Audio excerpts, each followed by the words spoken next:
What's going on, folks? I am your host, Victor Vincian, and welcome to the Code Talk Evening Show. It's the solutions only evening show. And today's topic is going to be about trauma from skits. Trauma from skits because um, a lot of people have been basing their reality or realities off of what they see on social media. Yeah, they've been messing themselves up, man. I think a lot of people know that already. But today we're gonna have a different type of discussion about it. I'm gonna be joined by Antoine and Star soon, and we're gonna get to it. But yeah, that's what today's topic is. Because I've been of a firm belief that we're of an info. I'm a firm belief that we are in the middle of an infodemic, and I'll go into that later um, throughout the show. But I appreciate you guys rocking with me. I appreciate everyone that supports the channel, everyone that shares, reposts, that inboxes me, sends me that good energy. They rock with the content. They respect what I'm doing. Your support is so much more appreciated than you'd ever know. This is not an easy process to have quality conversations between people with um, good experiences throughout the world. So, man, welcome to the show.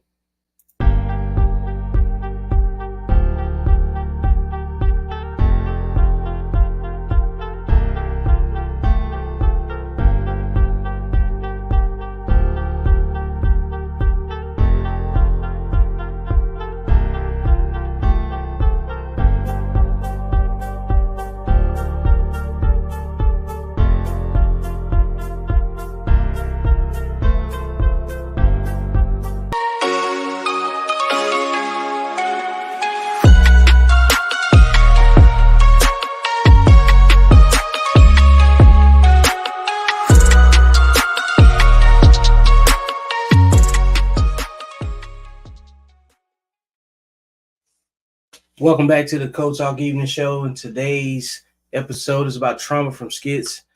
I was trying to figure out how I wanted to approach this topic because I believe that we are in the middle of an infodemic that was brought on by the pandemic.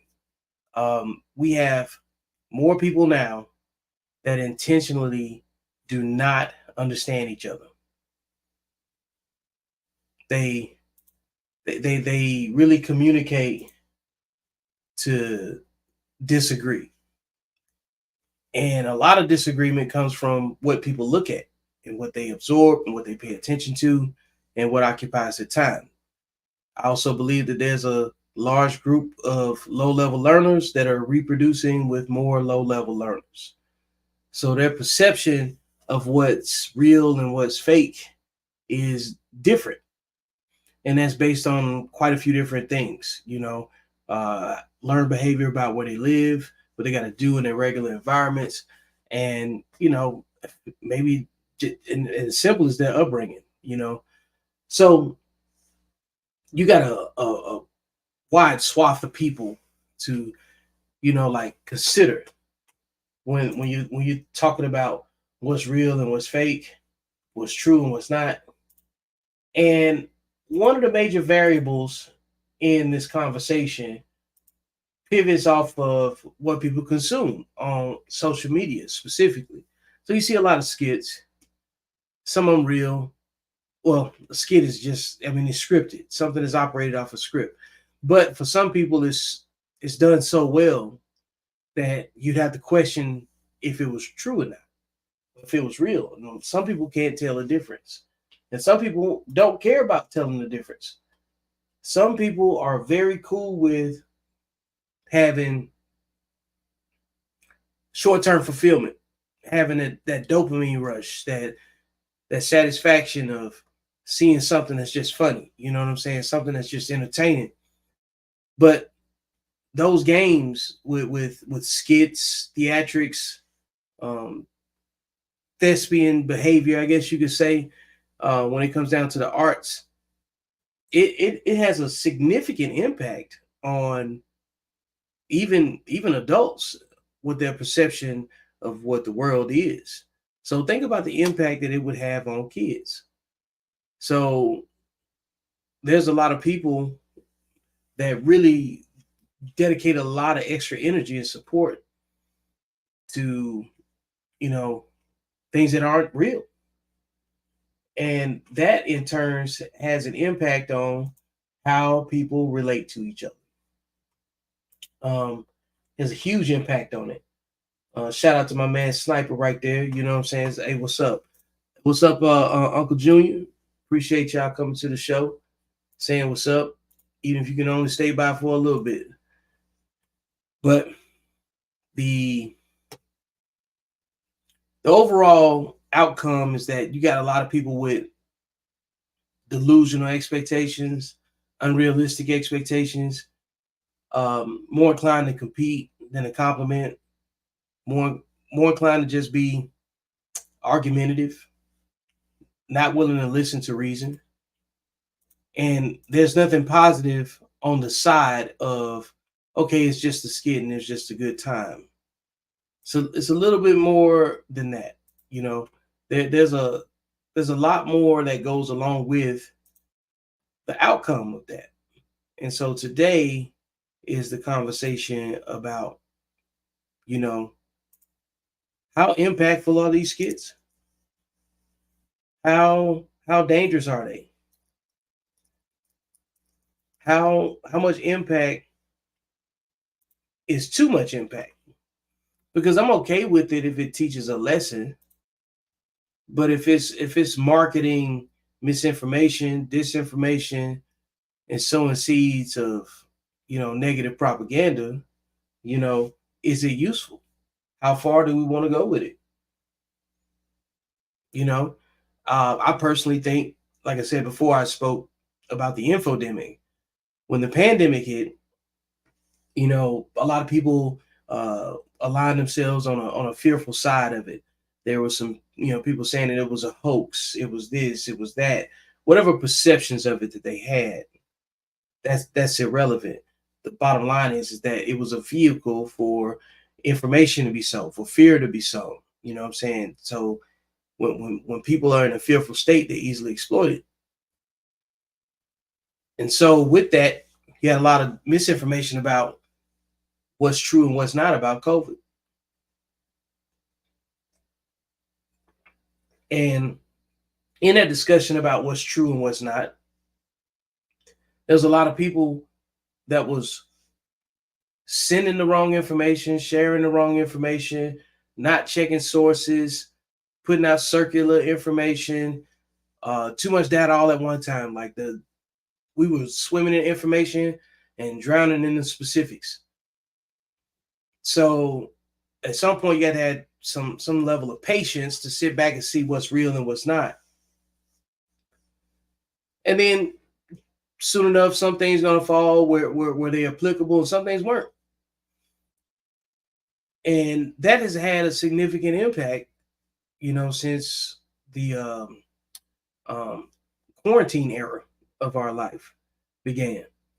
And here we are. Now we having conversations about what's real and what's not when it comes down to social media. And it's kind of dangerous because you can use this tool. It is a tool. It's a tool to discipline people. Undisciplined people are going to weaponize it, and they're going to use it for a self-serving purpose. And whether that is positive or negative is always validated by the outcomes, not what you want to do or what you feel or what you intend to do. The outcomes are the only thing that matter. The scoreboard matters. That's just it. So how helpful are these skits? How helpful are these theatrics that sow misinformation and make it harder on our society to trust. How much, what do we benefit from? You know what I'm saying? What's the benefit, aside from obvious entertainment? What's the benefit of the skits? And that's what I want to discuss today. And at some point, I will be joined by Antoine. I know he'll be joining us soon, but I'm going to find a couple of videos of like when I say skits, so we can have some examples. Because one of the most significant skit that I think had an impact on us was not even us in general, was this one right here. Yeah.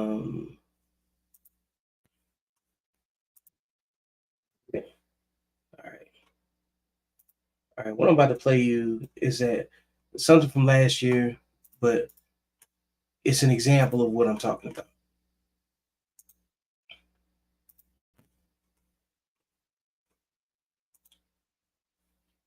Looks like this to a chain restaurant.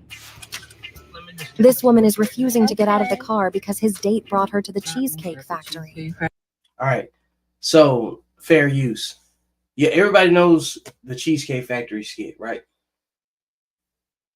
So when this thing came out, it was high level,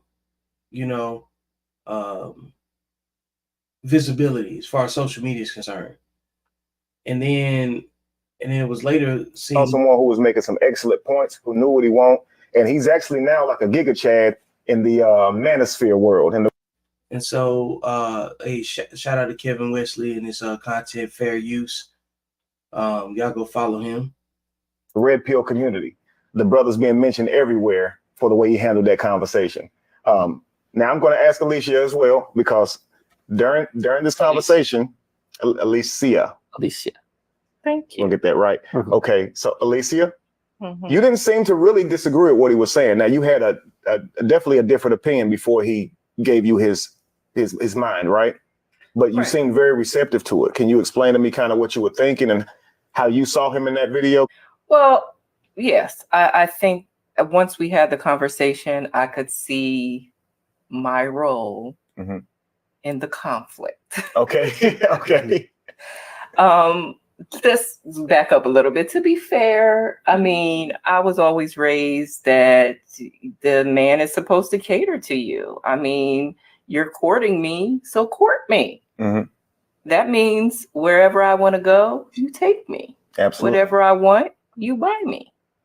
That's courting. I'm looking for a provider. I was raised like we were talking about how she was raised, whereas with me, like my family, like we've passed down the name for ages, and we're a very close knit, strong family. You passed down your first name, Jay? Like yes. Your father's and father. Yeah, how many generations, probably? I mean, the thing is, like, I'm from India. Okay. And the partition happened where like India was separated from Pakistan, and a lot of my family were on both sides of that, and we had to come back together. So here he is in America, and he's meeting a woman who's in America, and she sees dating the way Americans see dating, and so I can see the clash in that. Yeah. He's looking at you as if that's selfish. You're looking at him as if, he's treating you beneath your worth, your actual value. So after the conversation, I could see how there was a lot of I. Okay. In that exchange, Absolutely. I was definitely very self-centered, and I can appreciate if I do want someone to provide for me, I at least gotta be a little bit nice. Absolutely. Okay. Here's what I want to do, guys. I want to go back a bit. Can y'all tell me how y'all met? I want you to tell me how you guys met. So I was in Midtown, and okay, great. So now I ask you this. Based on your idea of dating before your conversation with Jay, how did you grow up? Who also thinks that way? I'm sure you have friends who think that way. I've heard it a lot. I mean, Okay, so- everybody. I mean, that's what he's supposed to be the provider. Absolutely. So, and I'm a beautiful woman. So I'm expecting to be treated like royalty. I mean, come on. So that's But the what I was kicker taught. is, how do we treat him? And that's where the disconnect was. Right. In the video, now of course I'm sure you think of it differently now, but in the video you basically told him that, you're not going in there, your value. It would be embarrassing for you to go inside a Cheesecake Factory. A lot of people like Cheesecake Factory. Oh. Now, so when I see that video, I'm thinking, okay, she must have some friends who probably would disagree with her going inside a Cheesecake Factory. I would have never lived that down. Wow, I just mean- ate the Cheesecake Factory. They wouldn't let you live that down. All right, y'all got like the synopsis. I'm pretty sure y'all saw this. I don't want to insult anybody's intelligence. I'm sure we're gonna end up bringing it up again potentially, but it was a lot of research done that believes that was a skit. I don't know and I don't care, but I don't like theatrics. Everybody doesn't value theatrics the same way, but the simplicity of it is that it's dangerous when you're putting out a lot of misinformation, and it goes quick. I believe that the same way people would look at, I don't know, maybe gun control, Second Amendment arguments, they would say guns don't kill people, people kill people, whatever. Cool. Well, the media, the use of social media and theatrics and misinformation is like using a loaded weapon. If you have no training with it, you can do a lot of damage. You can hurt some people. You can misinform some people. Misinformation travels further than facts and reality. It just goes very far because it's easy to digest, and everybody's looking for one or two pieces of information to just be right.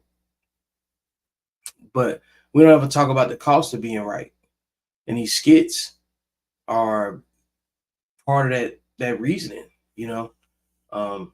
It's dangerous. It's very dangerous, and that's why choosing to discuss this topic tonight is going to require people to accept that it's not just social media. This is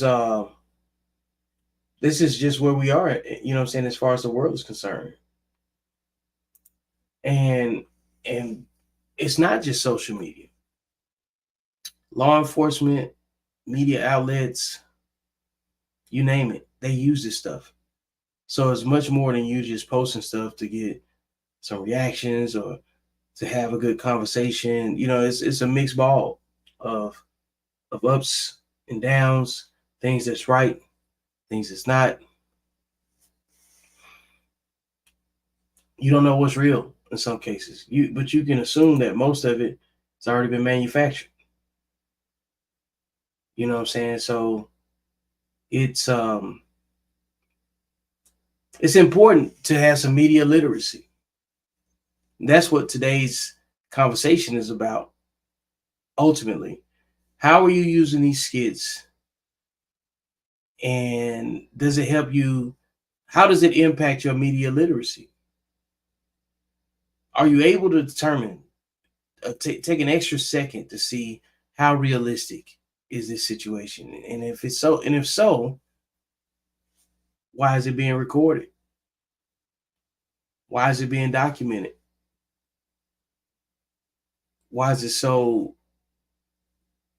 why does it seem so perfect? You gotta be careful. There's a lot of stuff on this too, and what it comes down to is, can you verify what you're seeing?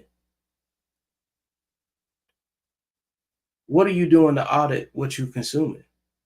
Because this is a conversation about mindset, man. What you consume has an impact on how you treat other people in your environment.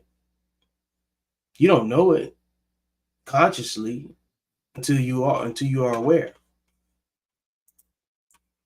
So you got to be careful with what you're consuming.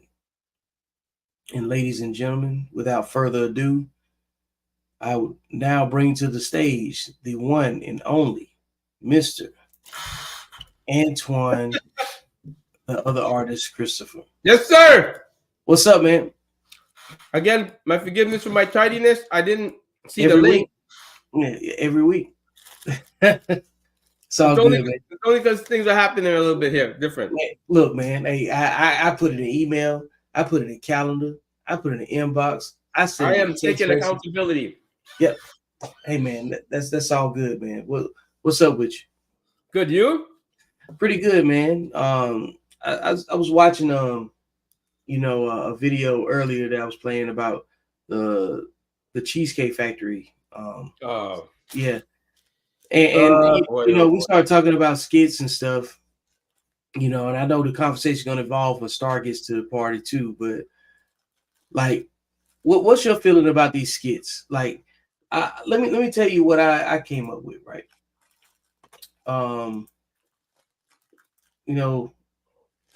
What are some examples of social media skits that you found out were what happened when you found out something was a skit, Antoine? it was bad enough that the image is out there like that. But to create a skit to perpetuate it, the stereotype, but a stereotype starts from somewhere. I don't care what anybody says. But to make a skit to perpetuate what they already think, feel, know, and see, and then you want to ask then you're wondering where they get it from. It's fucking horrible for the Black community. You can't want change, but yet promote the change, promote what's not letting the change come about. So you're keeping your commentary right now just specifically about the Black community right now? Yeah, that's what we're talking about. That's the skit we're talking about that I found out was a skit. And I was like, why would you make a video like that, highlighting that shit? And to find out it's not even real, people are going to watch that, like myself and in other races, and go, oh shit, that's how they get along? Why would you do that? This is a good question. I mean, this is a really good topic because what people perceive to be real varies greatly, right? So, and you're speaking on it from a perspective of like it had a profound effect. Yep, it did. Yeah, it really did. Because I asked my friend, because we saw, I go, did you know it was a skit? Well, no, it's not. I swear to God, I found that last week when I was on with my friends. It was a skit. You're out of your effing mind. I'm like, dude, I'm telling you, it's a skit. And then sure enough, it's a skit. And I was like, he just felt like, why would you make a skit like that? And he just went, that's fucking weird to me, but all right. Yeah. I mean, why? Well, I'll tell you. Oh, views and likes, right? Is that it? I think that's part of it. I think that's the short answer of it. But what I think is like views and likes are part of a larger thing. You know what I'm saying? I believe that most of the gender war is online.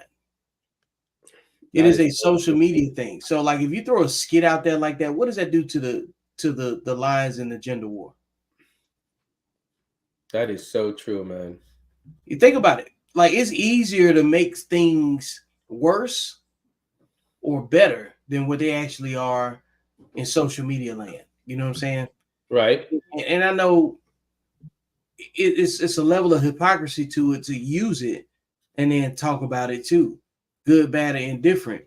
But because all you're doing is creating dialogue for the internet and for somebody to talk about stuff. Because after that whole thing that you told me about was the Cheesecake Factory girl was a skit.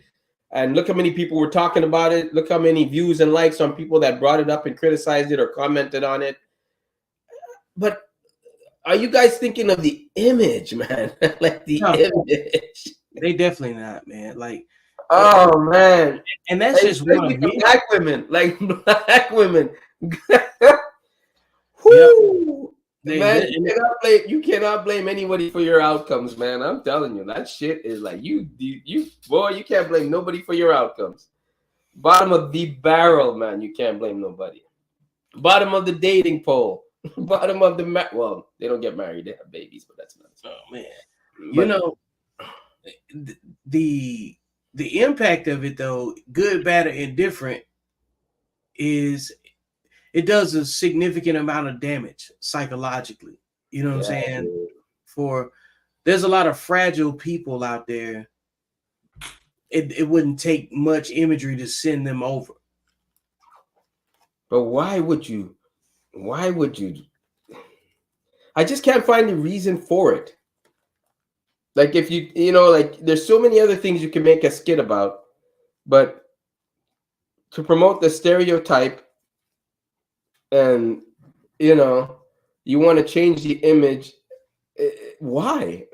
Like for views and likes and what content money? I guess that's what they get. Oh yeah, I mean, there's always some money involved. Of course. But why would you make a skit? I would like the person that came on, and granted, they're going to tell me, well, it was funny. We thought it was funny.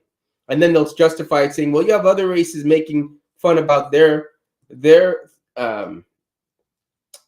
races. And I'd say, but who's looking bad? Who's on the bottom of the totem pole in that story?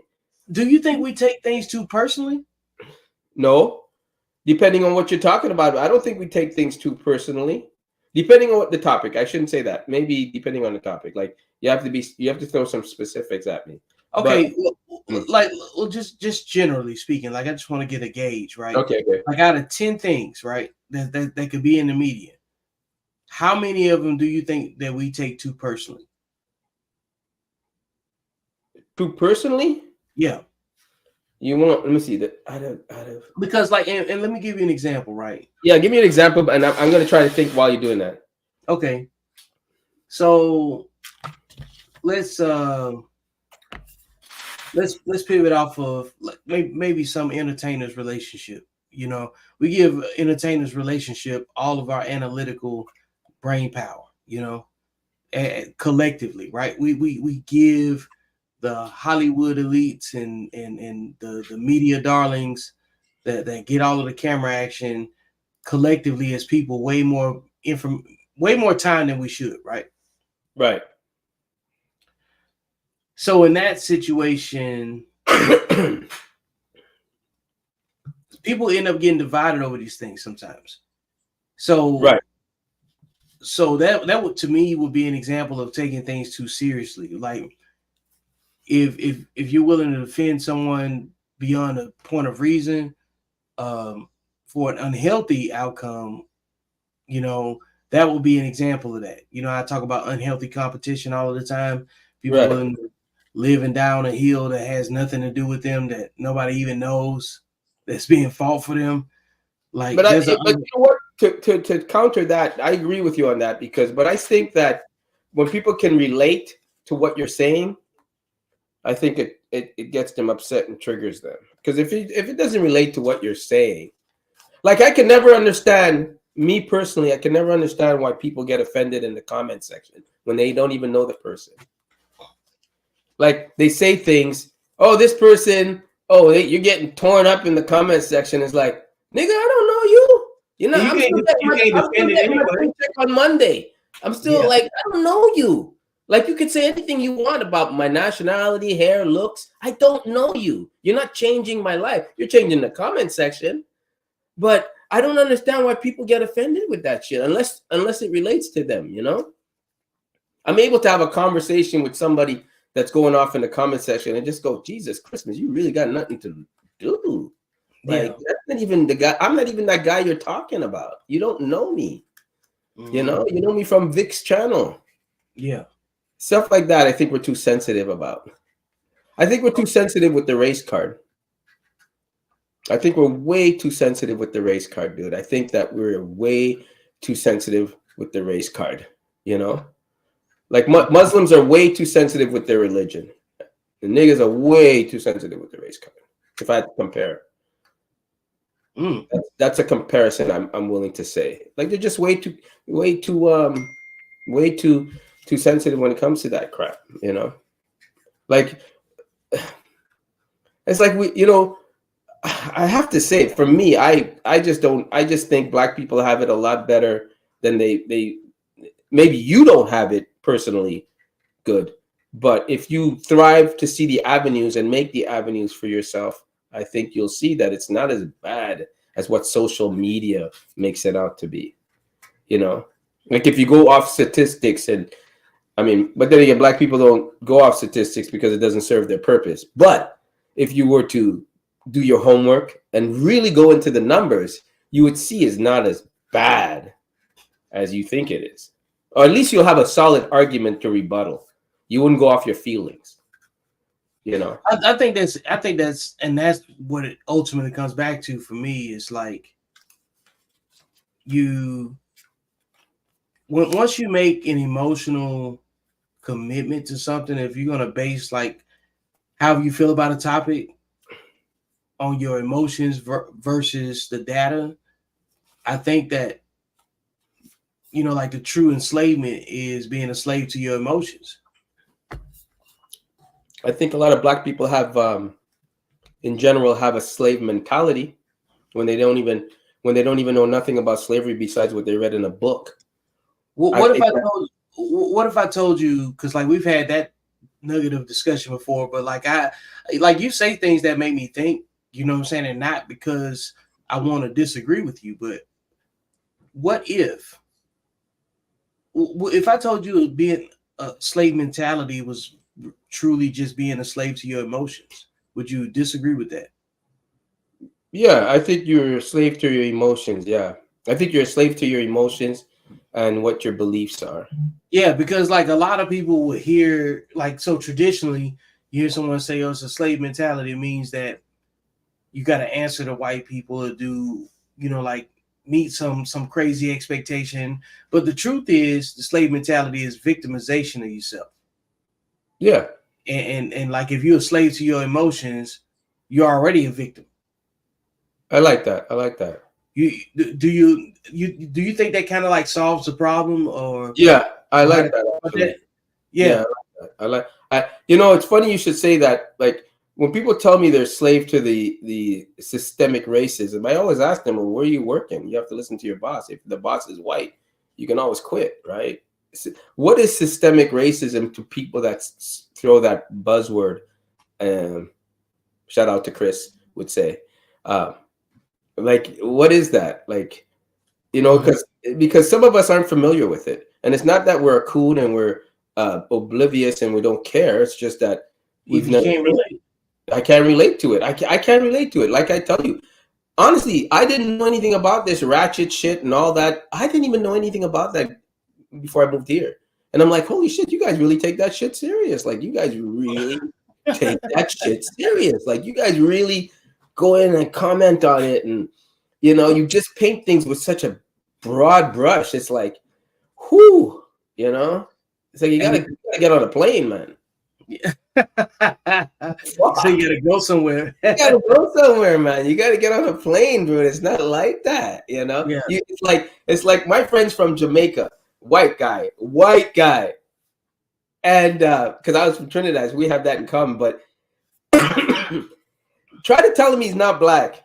I would love to hear you say that. He would just look at you, nigga. I was born in my country.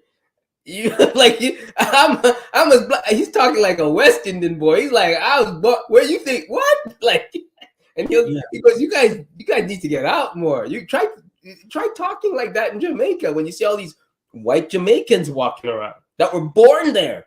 Mm-hmm. Like you even in Trinidad that were born there. Try telling them well, you're not really black. What? Like, I think we take that too serious. I think we need to come together more. But I'm the one to tell you that I think the black community is over. I think it's a done deal, finished. Stick a fork in it. Done. How impactful do you think these skits have been to that as far as damaging? Damaging. Very damaging. Damaging.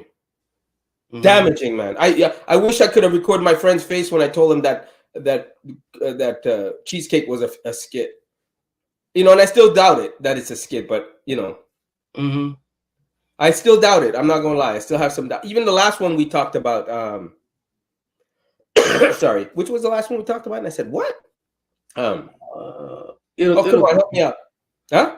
it'll come up. You put me Yeah, on the yeah. spot. That last one we talked about. I still want to. Which one? I'm not gonna get me. I still want to believe that's real. Man, look. Skit. I was like, Well, see, and that's the thing, right?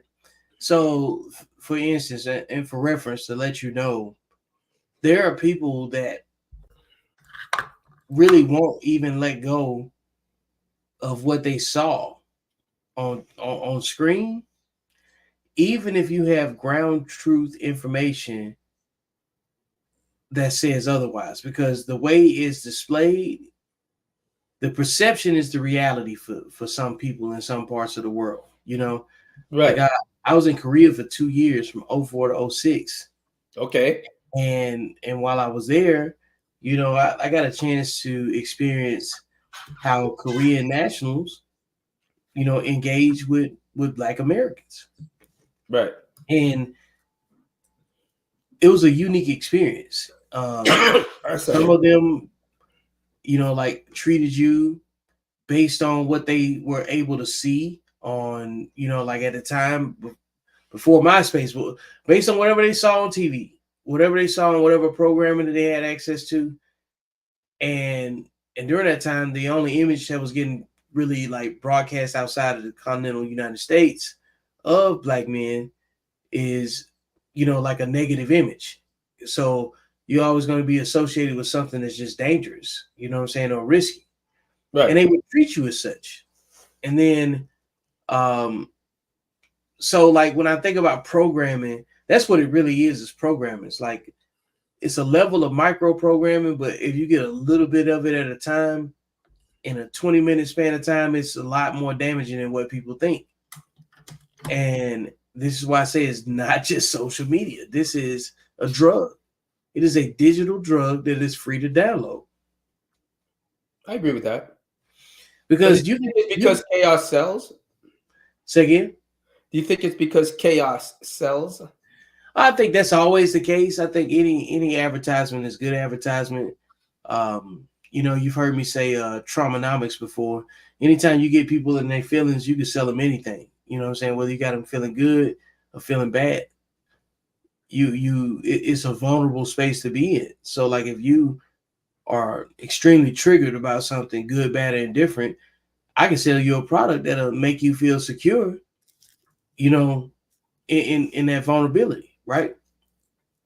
So if you're easily swayed, if you're undisciplined, if you're sitting back just waiting to be convinced by, you know what I'm saying, other people, you want somebody else to save, you know what I'm saying, save you from your own emotions, which is unrealistic, you know, you're going to be a lot more susceptible to being manipulated. And that's why I say undisciplined people are going to be affected a lot differently than disciplined people. And there's far more undisciplined people than there are disciplined people. Are you talking within the Black community? I think in general, just as a human thing, like as a human, at a human level, anybody can be deceived, regardless of race, regardless of zip code, regardless of education level, right? Do you think that Black people hold accountability to themselves more than or the same rate as other races? I think I would say, number one, I don't know if I can answer that question. Why not? You have your experience, your anecdotal experience. I would say in my own personal experience, I would say it's probably about equal in my personal experience. I would say in my world, yes. They do. Yeah, like I would say, that I know my circle, how I was raised, how I was brought up.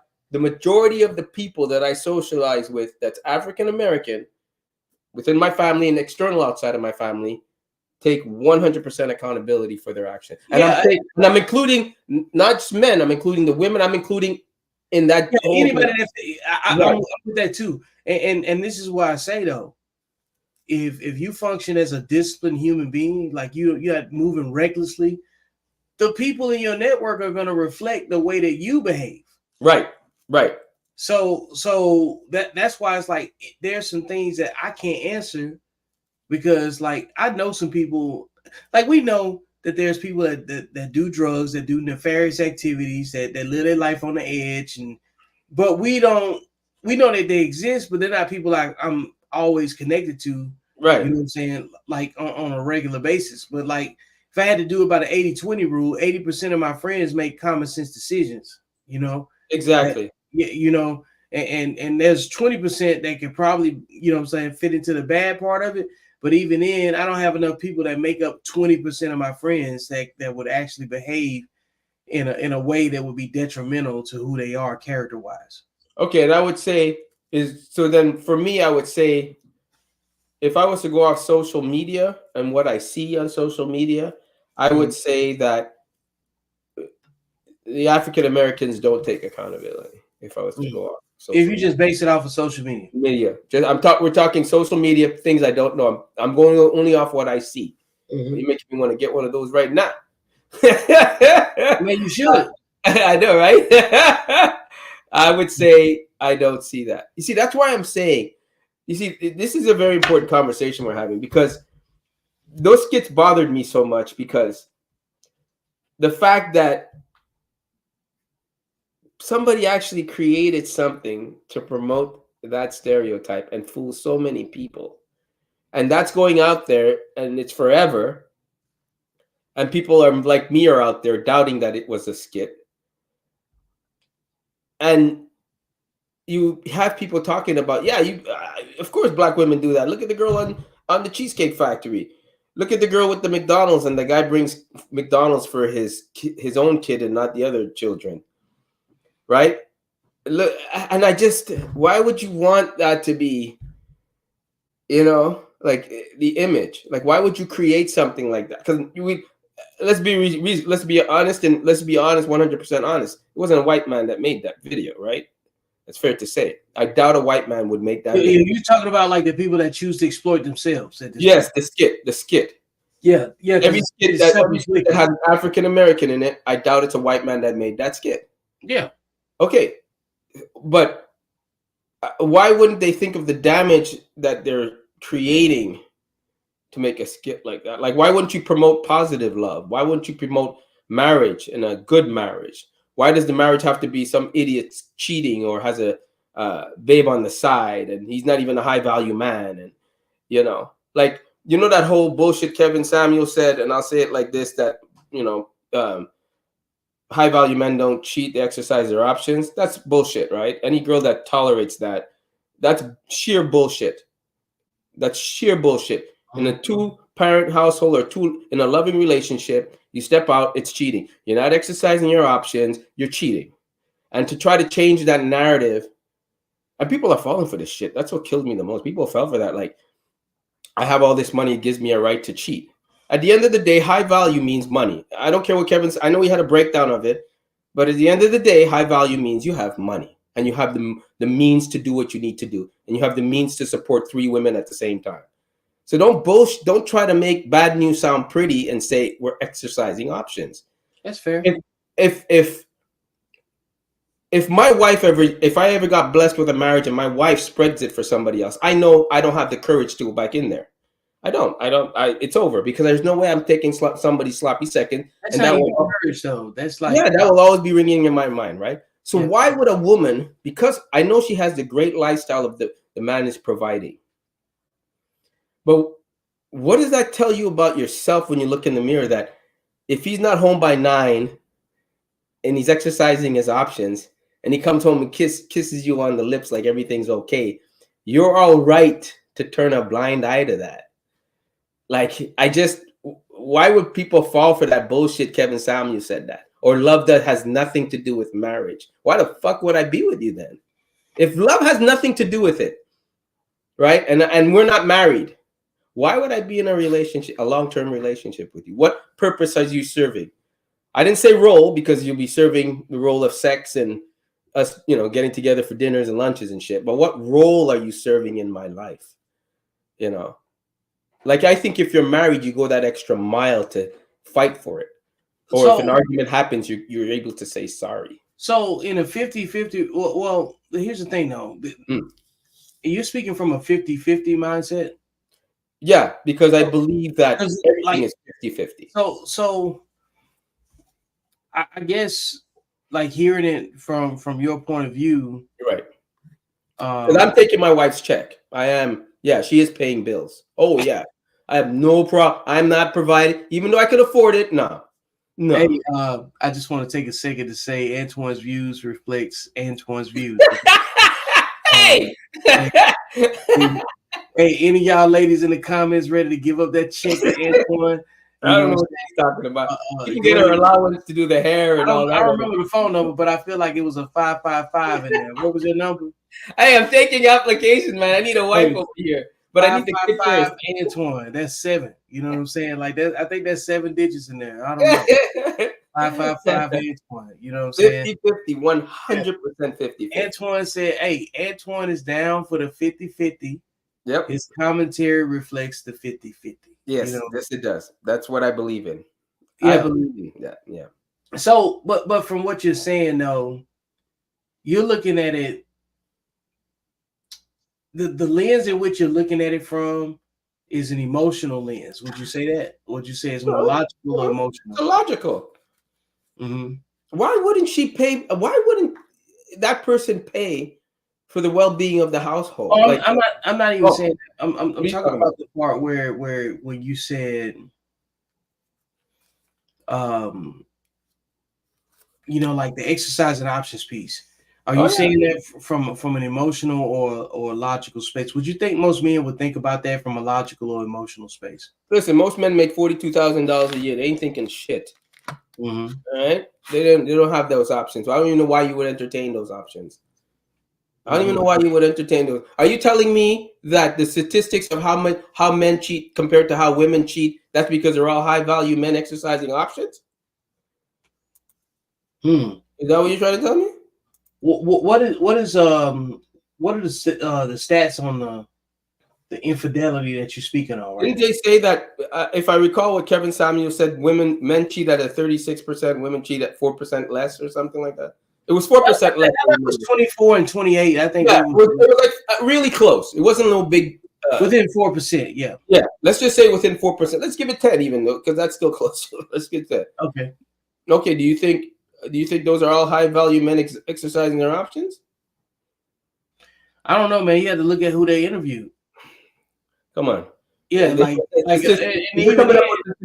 how much? 10% of men make 100K. Yeah, that's what I was saying. So, like, even if you looked at who they interviewed and broke it down, like, all of them are not going to be of the same financial status, no matter what. It's only going to be a very slim amount, no matter what the crowd slice is. You know what I mean? Like, if you took 100 people, right, from every zip code, it's only going to be a finite group of people that fit into that criteria anyway, no matter what. Yeah, but like I said, though, we're talking about if they're exercising options. I'm talking about the exercising options part. He's saying the high value men, which is like 10% or 15% of society, or the 1% or whatever it is. Yeah, the 1%.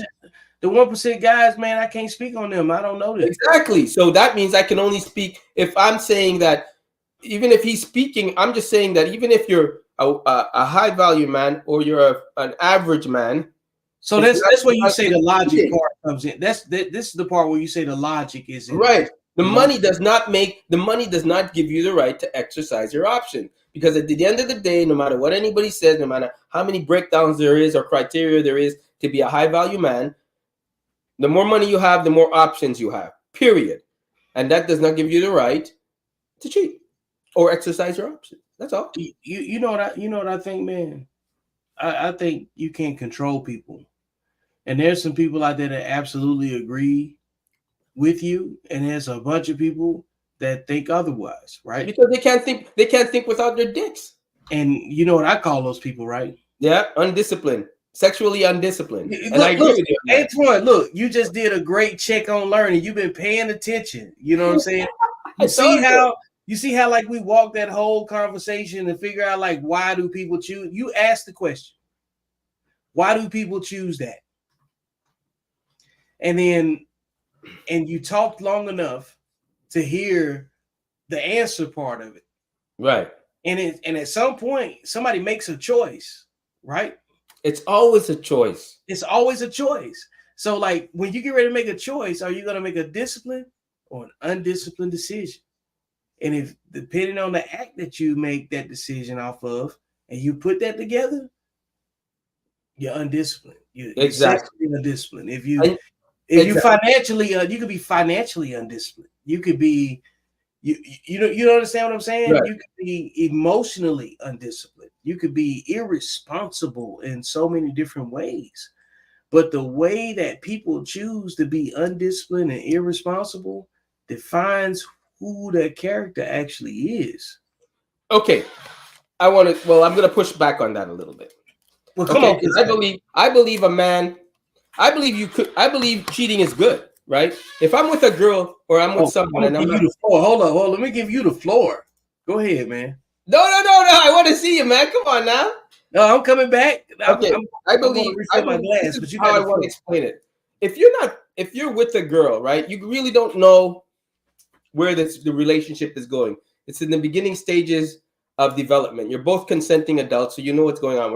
I'm speaking from a mature relationship, all right, where you know right from wrong, not a teeny bopper shit. And you're with that girl, but you don't know where it's going. Okay, she's not giving you sex just yet. She's withholding.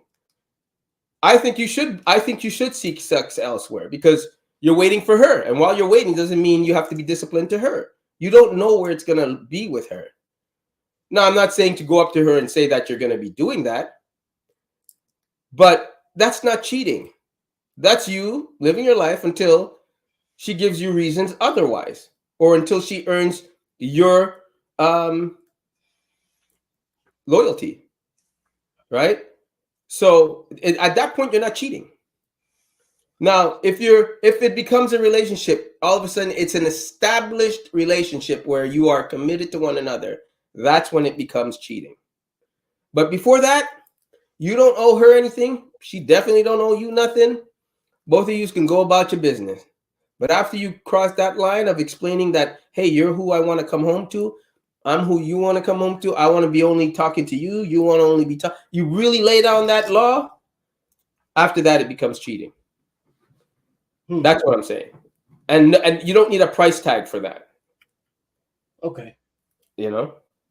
I understand that. That's how I look at it. So is cheating a bad thing? Depending on the relationship you have. Now think about what you just said about cheating, right? Because every version of what you're talking about, there's a skit for it. Jesus. You think about that. There's a lot of skits about infidelity, right? What psychological impact does that have? It's promoting such bullshit. But that's what sells, you know. People don't want to see people don't want to see people happy, you know. You know, you look at people kissing in the street, the first thing you say is get a room. Instead of saying, you know, look at that loving couple. You say get a room. Yeah. You kind of like shun it, you know? Like, you know, you lucky prick. Yeah. You hitting that? You don't really praise it, you know, which you should. You know? And you know, lately I've been getting out of the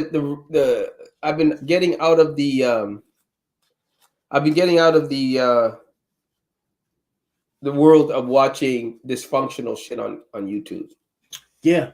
I've been kind of like pulling myself away from that while I draw. You know, I usually listen to the Kevin Samuels, the Lapid, you know, other YouTube channels that bring chaos.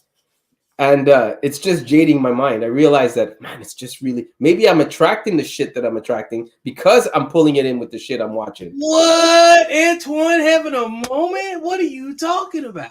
Just saying. Like like I said, I'm accountable, dude. I'm a very accountable guy. I'm like, yeah. You know what? I appreciate that though, because you know, if you work in an isolated capacity, yeah.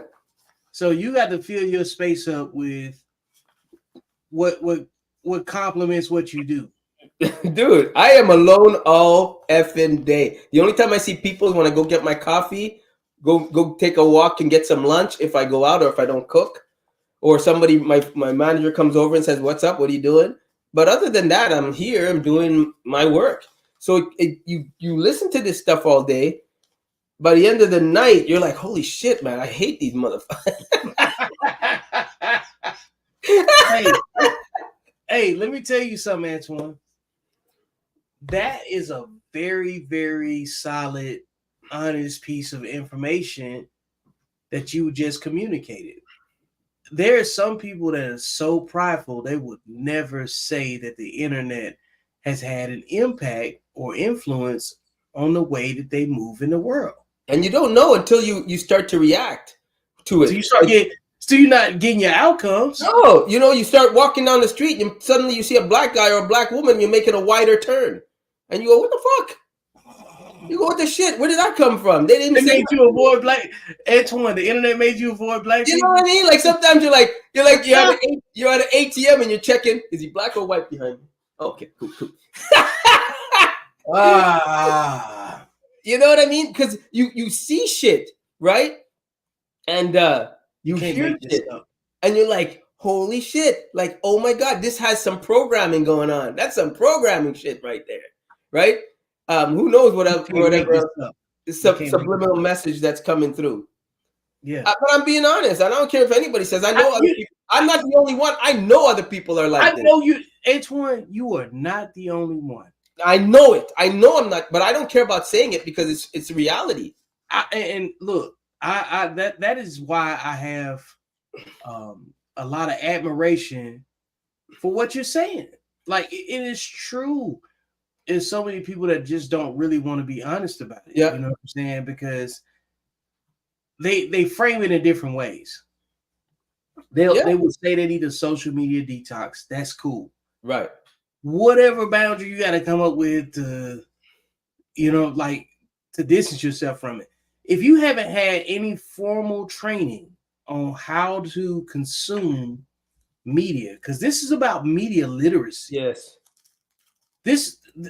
Some people don't have any training, man. Like I still hear about people getting scammed via email. I can't believe that. Yeah. So like the same way you can't believe that. Yeah. Is the same way I look at skits. Like I look at it 3 or 4 times, and I'm like, I start picking it apart. It's some things I can just tell that are completely authentic. Yeah. Yeah. But I've had media training. You know what I'm saying? Right. But when I'm operating with people that are smart and they still get deceived, that ought to tell you about how much of it is actually out there, how much misinformation is really getting pumped at people when it still ends up deceiving people that you respect, because there's a lot of people I lost respect for based on some of the stuff that they believed. Right. Was real. It's like, I'll even give you another example in my life. Like I'm on dating sites, right? Mm-hmm. And, I went on this, I'm not going to call the name out, but a dating site. And you get solicited by these young girls, and you're thinking, why would they play with somebody's feelings like that? Because they send you this, "Oh, can you contact me over here?" Right away, you know it's a scam, right? Because why am I contacting you outside of the site on some number that obviously is a Google number that doesn't make sense? Like, why would you? We just started talking, and you know what I mean? You're already moving the goalpost to somewhere else. And I say that to say that if you're not careful, I mean, if I was an idiot, a simp, I would believe, "Oh my God, this one is hot for me, wants to talk to me privately over here. Woo, I'm it." Right? But I know, okay. And then sometimes, when she's just too hot, you're just like, "Nah, that's not you. You're just too fine to be talking to me, because I know I ain't no 8 or 9. Right? I ain't no Adonis. So I don't know what you're talking to me for. You must think my picture must say simp on it. Let me reply to this guy." Yeah, you're like a soft target in that. Yeah, and you know where you fit into the dating market. And right? You know your limitations. I know my limit. I know what I'm capable of. I go to clubs. I go to I go to bars. I know what I'm capable of pulling, you know. And then when they find out more, okay, the little up, you get a little higher. Hey But man, I'm gonna have to get a camera and follow you around, man. We're gonna have to go. I'm gonna have to I go. don't really follow. I mean, listen, I go out every weekend. I go out every weekend. I go out. I don't go out on Fridays because I only drink on Saturdays, and I'm not a big drinker, so I can't handle liquor. But I go out. I have a group of friends. We're all single, part of my wolf pack. Yeah. Every Saturday, we meet for dinner at the same place, or we have 3 places that we like to go depending on what we feel like eating, and from there we decide where we're gonna go. That's it, and then we go and drink, and then we go fishing. You know, Drinking and fishing. That's all. What am I gonna? You know, people say you can't meet nice people in a bar or a club, and I always say, well, I'm a nice guy, so I believe there's a nice girl in a club. But people always say you can't meet nice people in a club, but you talk to that person that says that they're a nice person, yet they've been to clubs. So what makes you know what I mean? Maybe their attitude changes. But in general, I don't judge anybody by the atmosphere they're in, because I go to the same atmosphere. I can't judge you in the club. I'm in a fucking club. All right. Okay. Hey, Uncle Junior says Antoine the Fisherman. Who would have thunk it? Hey, man, it's true. What do you think I'm out here doing? It ain't like I'm looking for a girlfriend. I mean, wait a minute. You said, I think he's talking about the transition of you go to the club and then you go fishing. Yeah. Like, so do you go fishing after you leave the club, or do you go to the club to go fishing? To fish. You're fishing. You got a big. You know what? I'll even That's tell why you. Words matter. Hey, I'll even tell you another thing with words matter. I get rid of the 10 no's quick so I can get to that one yes. So I'll hit on anything with 2 legs to get that no out of the way. You know what they say? There's 10 no's to 1 yes. I'm already hitting it. I'm drinking just to get that. And that, folks, is why the skits work. Right there. That's why the skits work. That's why. Hey, but you know what, man? Hey, look, I'm being honest, man. It's the truth. And I don't care what anybody says. I'm not the only one in that boat. Antoine, I know lawyers and doctors that do the same shit. Yeah. You know? You could always tell, and then you learn people's traits. What is it, Antoine? Go get Here you go, Antoine. Go get you a country girl from the deep south. Oh, I ain't walking in no cow shit to get to a country girl. Out of here. You out of your effing mind. What are you saying, man? The fuck?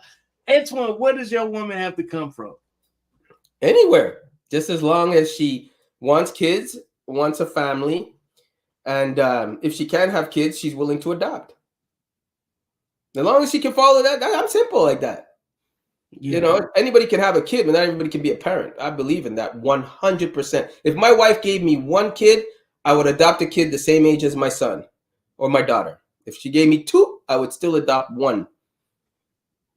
Either way, we're getting 2, because I don't want no damn lonely kid in a sandbox. I don't want that shit. You know? And yeah, that's what I mean. Gotcha. Understood. I know the shock value of the words that you use. I don't think you do it intentionally. I think it's you just saying like how you feel. You just being as honest as possible. Yep. And it sounds strange to other people. Well, it's strange because they can relate to it. They know what I'm saying is true. Yeah. They know that when you go to a club, people say you can't meet nice people in a club. Yet their ass is in a club. So you're not a nice person? Which one is it? Now? You're like, which one is it, right? Come on. You know, you got to be realistic. You know? And that's all I ask for is to be realistic, be real. I think you should be real. I think these skits are doing so much damage. And now people are bringing their stupid, you could tell they bring up and then they set up their little tripod about this big and they put it in the corner and you walk and you see that little flash of light and you look over and it's somebody's phone that's mounted up and you're like, you know, this is a really good topic too. You know what I'm saying? Like, and how it plays into the social engagement aspect, like going out, trying to socialize, trying to see who's doing things for real and who's not, who wants attention. People, because like people that value attention on social media too, they go out fishing as well. Yeah, they go out for that video. But Vic, man was not, and when I say man, I'm thinking men and women, was not meant to be alone. I don't know why. What's your end goal? I do not want to have everything to give nothing away to nobody. Right? And people can say, oh, you got your brother, you got his nieces and that. Yeah, I'm talking about who I can be with, right? But I don't know why it's so hard for men and women to get along and come together. At the end of the day, you could be a fine ass woman. Gravity comes to us all. And your looks are going to become normal after a while of me looking at you. So you better capture my heart because looks fade. That's all. I mean, I don't understand. You could be fine, and you'll never. And a woman will never look in the mirror and say, "I still look. I don't look fine anymore." So meanwhile, her fineness, she's not that girl that was 20 anymore. And her competition, and the guy she wants is the guy that wants the girl that she was 5 years ago, 10 years ago. It's just the way it is. And I think why should it be so hard to get together with someone you want to be with? Height and looks goes out the window, man. So check out this question that's on the screen. How much have these skits impacted your social media life? It's destroyed. I think it's no, your social life. My social life? Mm-hmm. I think that and the reason you know what? Before you answer, think about how like when you brought the skits not being real to your friends and thinking about how deflated that they were, because like you said, you wish you had your phone out so you could record it, right? Yeah. Like for you processed it a lot differently because you trust the people that you talk to from week to week. You know, I still doubt it. Don't get me wrong, but I believe. I know you doubt it, but you don't have a reason to doubt it either. Yeah. You know, because like you can separate how you want something to happen aspirationally from objectively, because there are plenty of things that you've had to deem as being fake or untrue long before I came along. You had those things in your life, right? Yeah. So think about it from this aspect. When you showed, like one of the members of your wolf pack that this skit wasn't real, well, this was a skit rather, and you saw how it changed, that person's body language, their behavior, and I'm sure there's going to be some conversation that come after that if that's your wolf pack, right? Are they? They still don't believe me. And of course they still don't. Yeah. However they doubt you, however they process the information. But how would you say that you individually, how has this impacted you in your social life? I'm more embarrassed. Yeah. About it. Yeah, I'm more embarrassed about it. When they mention it, I'm more embarrassed about it. Mm-hmm. You know what I mean? I ain't gonna lie, I'm more embarrassed about it. I just yeah, that's it. That's how I feel. It impacted me like that. I think I'm more embarrassed about it. Like why would you do that? Like, yeah. Because you took it in good faith. Yeah. I actually felt sorry for the guy, the cheesecake guy. Yeah. I felt sorry for the kids with the McDonald's. Yeah, and you Googled other stuff to see to see what it was, right? Yeah. There's plenty of these situations happening. Right.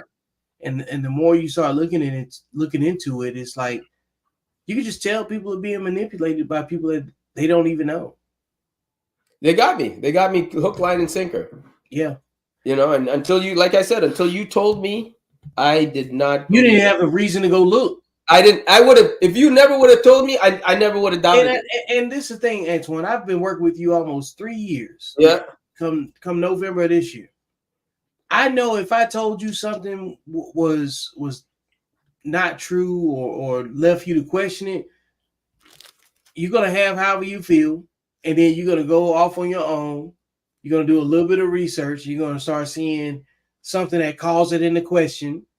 Right. And then you're gonna be like, hey, some people saying it's true, and some people, but the seed of doubt has been planted, right? Right. That's how powerful the seed of whatever anybody puts out there from face value is. Right. That seed of doubt is the same seed of doubt of positivity for a lot of people, man. Mm. Like I was watching, Hulu, and we was watching Impact. There's an interview series on Dateline, and it was talking about social media influencers and the amount of impact that they can have with a couple of product tweaks here, a couple of different, like public displays of, like I don't know, affection, anything that can generate interest, right? Yeah. One where this one guy was like, he take out a bunch of money from the ATM and he go give it to people, had it documented. I think 50 Cent was in one of it, but like 50 didn't know. He's just doing business. He out in New York. Somebody got in contact with his people and deemed it to be a good look. Did the video. And then later on, I'm watching this same guy that somehow got in contact with this mogul, this celebrity, in 50, because he's a big deal. Right. And this guy is involved in some other nefarious activities that's not necessarily above board, dealing with the money, selling products that he doesn't have. People still buying, because like I want to sell products. I'm wearing my products now. I display my stuff all the time. Right. But until I got my infrastructure right, I'm not going to try to sell nothing. Right. Because if my infrastructure, my inventory, and all my logistics ain't right, it's not fair to my clients. Yeah, but you're smart that way. Not everybody's smart. Yeah, and that's the difference. And again, coming down to a discipline versus an undisciplined decision. Do you think disciplined people you believe are very accountable? Yeah, because you can't have accountability without discipline. Okay, I agree with that. Because like, think about it, right? If you take discipline out of accountability, you just perform it. You just reading the script. You just know what to say. Right. But you don't live it. Discipline is about how you live. Right. Like accountability contains discipline. You don't have any discipline, you don't have any accountability. You just perform it. Right. Okay. Let's take it there. All right. Yeah, like think about it, right? What can you do great while being undisciplined? Being undisciplined just means you're doing something wrong, though, right? Like stealing, living an unhealthy life. I think that's part of it. But what I mean is like when you live in undisciplined, I'm talking about people that's reckless. Give me an example of reckless. Just okay. So I know where you're coming from. You can't get off, like you can't put your paintbrush down, sniff a couple of lines of coke. Okay. That's you see what I'm saying? Like reckless when you put other people's health and safety in danger. Okay. All right. Like that's just generally because you don't care about yourself. Right. And you still want to operate in the world with the same privileges. That's reckless. Yeah. All right. Okay. Because you can be disciplined and still make mistakes. Because I don't want people to think that being disciplined means that you're perfect. Like you're gonna still make mistakes. Yeah. But the path to recovery is different. Like you're a painter and I'm a writer, right? Right. If you want to learn how to write, you're gonna have to be disciplined, and you want me to teach you, I would have to discipline you to how I know how to teach you. Right. Exactly. I can't train you to write off of what Antoine knows how to write because Antoine ain't wrote shit. Right. You can't train Vic on how to paint like on how to paint like Vic. Vic needs to first learn how to paint like Antoine, or at least paint like Vic underneath Antoine's tutelage and guidance, whatever that language looks like. Right. And whether you like it or not is irrelevant. Right. If there's people that like me and like what I do, that's the only people I need to be concerned with. Okay. Because I can't go make the people that like your work like my work. That might not be my audience. Yeah. Okay. You see what I mean? So like undisciplined would be me pretending and performing, replicating something that Antoine's done even though I can't paint, and because I even make it look like it, even if I could, there's no, the passion's not there. Right. And you know, I want to say to what you say with discipline, because I think being disciplined, like you said, is taking accountability. That's why it's so easy for me, I think, to admit when I'm wrong, say I'm sorry. I don't They look at figure out myself. each I other. don't look at myself as being a simp. You know, people look at themselves as being a simp if they're the first to say sorry. They want to hear the other guy say it first before they say it. And they Is play it that extreme? Yeah, it's to that extreme. Yeah, they play that game. They play that game a lot of times. You know, even with friends I have, both of us were wrong, but he wouldn't say. I know he only wait for me to say I'm sorry so he can say he's sorry. You know, you feel, and you know, I throw the caution out the window and say, listen, we got off on the wrong foot, man. You know, I apologize for maybe that comment I made. He'd be like, yeah, you know what? Me too. Now that you said that, me too. And it's like, but you're waiting for my ass to say it because you didn't want to be the first to say it. So if we fight again, you could say, hey, you remember the last time you said you were sorry, man? You know, so, you know. Yeah, well, you're at this stage in your life where you can still be the bigger person. So I respect. Yeah, but I think everybody should be the bigger person. I think everybody should be the bigger person. But like you said, there's the alpha males don't apologize. The alpha males lead, you follow. The alpha males make the last decision. The ego, you know, all that bullshit. And it's like, dude, you ain't no damn alpha. You want to be an alpha, you know? Well, to that, I've never really. That's why I came. What you just said right there is exactly why I created Accountable Masculinity. Right. Because the alpha male construct is not present in humans biologically. Okay. Right. Like that part is known. Right. Accountable masculinity is about capturing every man's general experience about what it is to be respected. Right. And how to display that properly, not project, display. Mm-hmm. A man is supposed to display so he can attract. Right. When you project, you push. In general, it's pushing. Okay. I'm putting this out there. So you're gonna always attract certain people. Some people are gonna dodge it as you're pushing. You know what I'm saying? Yeah. But if you operating in your truest form of yourself, you're gonna attract the best things that's meant for you, no matter what. That's what I was saying. Listen to all this social media. I've been attracting some real shit. Yeah, like real shit, bro. And that's the thing. Like even down to us being online, you know what I'm saying? Right. Like we've been talking for almost 3 years. I've never met you in person. Yeah, that's gonna change. Don't worry. But yeah, and the thing is that regardless of how people receive your message or not, they can't say that you're wrong because there's so many versions of what people believe is the facts and the truth and whatever, you know, reality they want to put in. Right. The reality that you're discussing is the one that reflects the way that you move and what you can attract and everything that's in that. We've both completed work. We've both done some things. We've worked from 2 different platforms. Exactly. You know, and when it boils down to is that there's reality, and then there's a reality that you can make up on social media.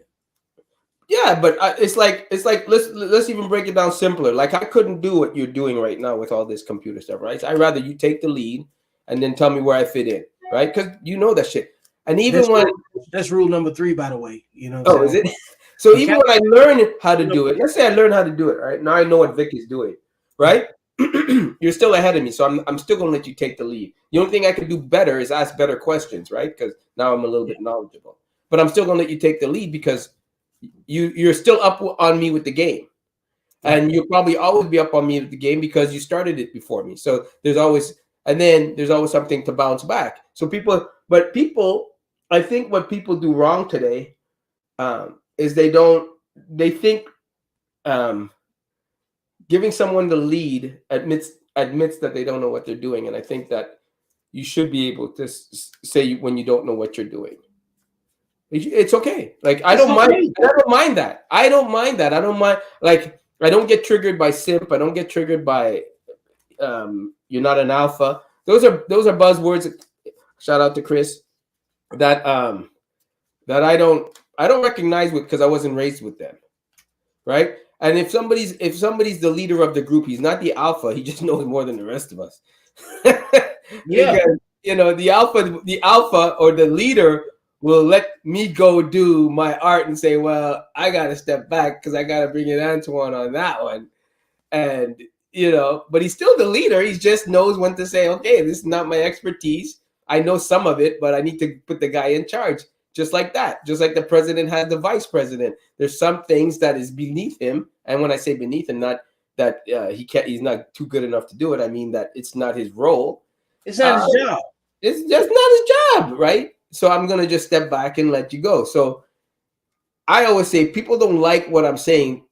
There's no such thing as you say. People try to be too politically correct when they talk to people because they don't want to hurt their feelings. But the message always gets lost. Huh? I said if you politically erect will be crazy. Yeah, but people, the message get lost in translation when you do shit that way. Mm-hmm. Period. It gets lost. I don't need somebody to like me to do business with me. I just need them to sign the fucking check. I don't need you to have lunch with me. I don't need you to like me. I'll put somebody in front of me to do business with you so I get the check if that's the case. I'll lose the lead so that person can handle it and but I'm still getting my check. So you didn't get one up on me. You didn't get one up on me. You know, you want the last word? I don't mind giving you the last word because I'm secure with the word that's already I said in the past. People that look for the last words are the ones that are not leaders and insecure. Because you need the last word to validate yourself. When was the last time you walked away and didn't need the last word, Antoine? I haven't been put in that position yet. You know, I haven't been put in that position. Oh man, that position. No, that was a great that was a great response. No, really, I haven't been put in that position. You know, I haven't been put in that position. But I said I could tell you the last time I said sorry, which was today. That's what made me remember. How often do you apologize? How often do you have to apologize? Man, you know what? You strike me as somebody that apologizes a lot. A lot, I do, and I'll tell you why. Look, you know what? These shirts back there, and too. Before I'm gonna let you talk. No, I'm gonna tell you why too. Like, how much of these skits have caused you to apologize? Not, you know what? Not the skits. I think my listening to social media and getting corrupted by it.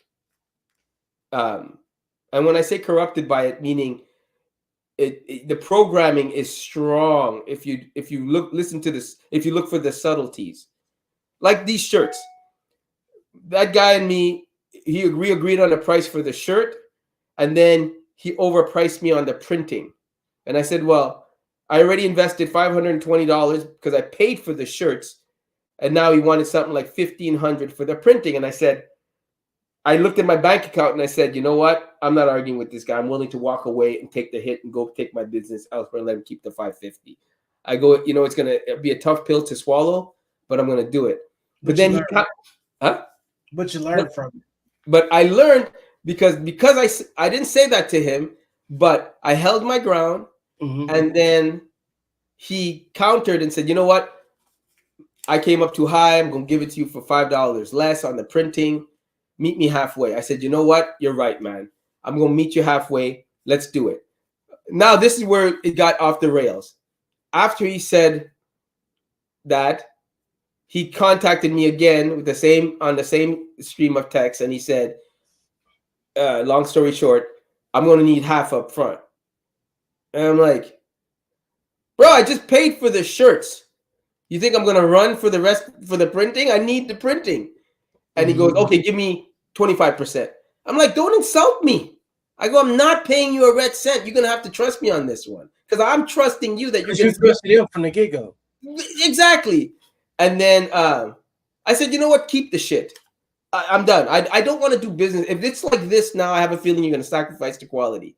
So keep the shit. And then he goes, okay, let's do business together. Let's do business. I'm sorry. You know what? You're right. My bad. So I ended up saying, you know what? I'm sorry I got upset like that, man. I mean, I shouldn't have addressed you like that. I should have been more professional and say, listen, let's work something out. You know, I ended up apologizing. Yeah, because he probably got trust issues too. Yeah, and I ended up apologizing. There's a perfect example of apologizing. So now I got the sample I wanted, and I'm ready to go ahead. But had I been an ass and say, keep it just for my ego, I don't need your money. Show them that I could throw away $550 or $520, it would have been stupid. There's an example. Yeah. Right? And then you listen to Anton Daniels and you hear that stupid shit all day, and he says, nah, man, you just walk. You let him keep that you walk with your head up and leave that 520 on the table. Showing, man, if I would listen to that shit, I would have never gotten what I wanted. See what I mean? Yeah. I think that comes with discernment, though. You know what I'm saying? I think, generally speaking, Antoine, I think you're a very disciplined guy. I don't think you could do what you do without discipline. I don't think anybody that could do something that's worth accomplishing, they can do it without discipline. But I think I was disciplined in my relationships. When you think about it, right?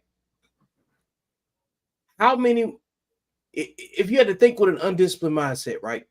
Out of 10 things that you would want to accomplish, how many of those things would you likely accomplish with an undisciplined mindset? You can't accomplish anything with an undisciplined mindset. Would you say it would be 80 or 20% of not accomplishing? If you're undisciplined, right? Out of 10, would you accomplish 80% of your task or 20% of your task? I think you'll accomplish 10% of your task being undisciplined. Yeah, truthfully. Yeah, it won't be the 80%. You'll nowhere near be 80%, right? Why do you think I'm not married? I was undisciplined, bro. Why do you think I don't have a girlfriend? I was undisciplined in my way of thinking. I'm going to help you find a girlfriend, Antoine. No, not what I'm saying. I'm just saying, I can admit in my way of thinking, dealing with business and in personal relationship, I was undisciplined on how I was going about it thinking. Yeah. Because I put my ego and my work and all that ahead, which were two different departments, and I grouped them all together, and I was undisciplined doing it. I didn't look at women like that. I looked at women as tools and just to get my rocks off, and like, oh, here goes another $100, but I factored it in, and I'm like, all right, you know what I'm talking about. So I was undisciplined that way, but I can admit that. I could admit that. Okay. So check this out, right? We talk a lot about the children that come from single parent homes, right? Right. That get it wrong when they move around in the world. Right. How much your father's advice has helped you in terms of relationships at this stage in your life? How much have you had to adapt is your father's guidance adaptable to your current situation?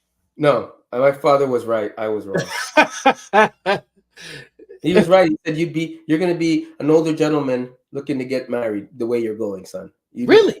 Yeah. He told. Oh no. My father told me. What was the moment that you look back? You said, "Damn, he was right."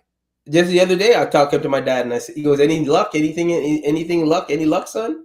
And I said, "No, Dad." He goes, "You see, I told you that one before." And I was like, "You're right." He goes, "But I don't want to harp on the past, even though I was right." So basically, you called him so he could talk to you like you talk. Yeah, because I was frustrated in that area, and then when he called to talk to my mother, he got on the phone. He says, "Any luck? Like, what's going on? How you doing over there? What's And I was like, Dad, you're right. He goes, "Remember that one?" I don't want to remember that one. Yeah. But I could admit that, and there's nothing wrong with admitting that. Call me what you will for admitting it. I can look you in the eye and say, yeah, I fucked up on. I could tell you 3 solid women. 3, either one would have been marriage, wife, mother material. And do you think you still would have been an artist if you had married those other previous women? Ooh, that's a good question, right? Good one, man. That's a good one, right? And the reason I can't answer that is I loved art more. I did. And I still do. Yeah. That's why I don't need them to tell me nothing about it. I don't need their advice. Yeah, you definitely don't want to hear what you could have been. Yeah, I don't need their advice. I don't need their opinion. I don't need their praise. I need nothing from a woman on that area. Do you think that your art? Yeah, that's like I don't know, man. Yeah, my craft is more important than a relationship. Okay, I got that. You It know, is, man, and it's bad. It shouldn't be like that. yeah. It Like should be separate.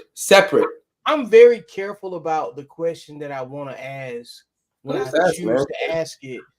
N- n- Go ahead. and like I don't have a question right now, but I'm just Oh. saying like the extra step that I take because I know what it is to be completely passionate about something. Until But you also know how to separate the two, hence why you're in a relationship. yeah, it's very true. Like yo, I'm telling you, man, there is a cutoff. You know what I'm saying? Yeah. Like so. Ah. For instance, right? Like for me as a writer, like I might start off in Google Docs. Right. And once I write to about 45 or 60 pages in Google Docs at 14 God point damn, font. that's a lot of writing. Shit. Yeah, I know. Like once I hit about 14, and I'm talking about like 60 pages and 14 font. Woo. That's a lot of writing, right? And So then when far. I start to, then I have to read my own work again. And then I have to take away stuff that I said that was actually dope, but it doesn't fit the project. Yeah, that's a lot of writing. That's That's a lot of writing. That's So great we that start, you can do that, bro.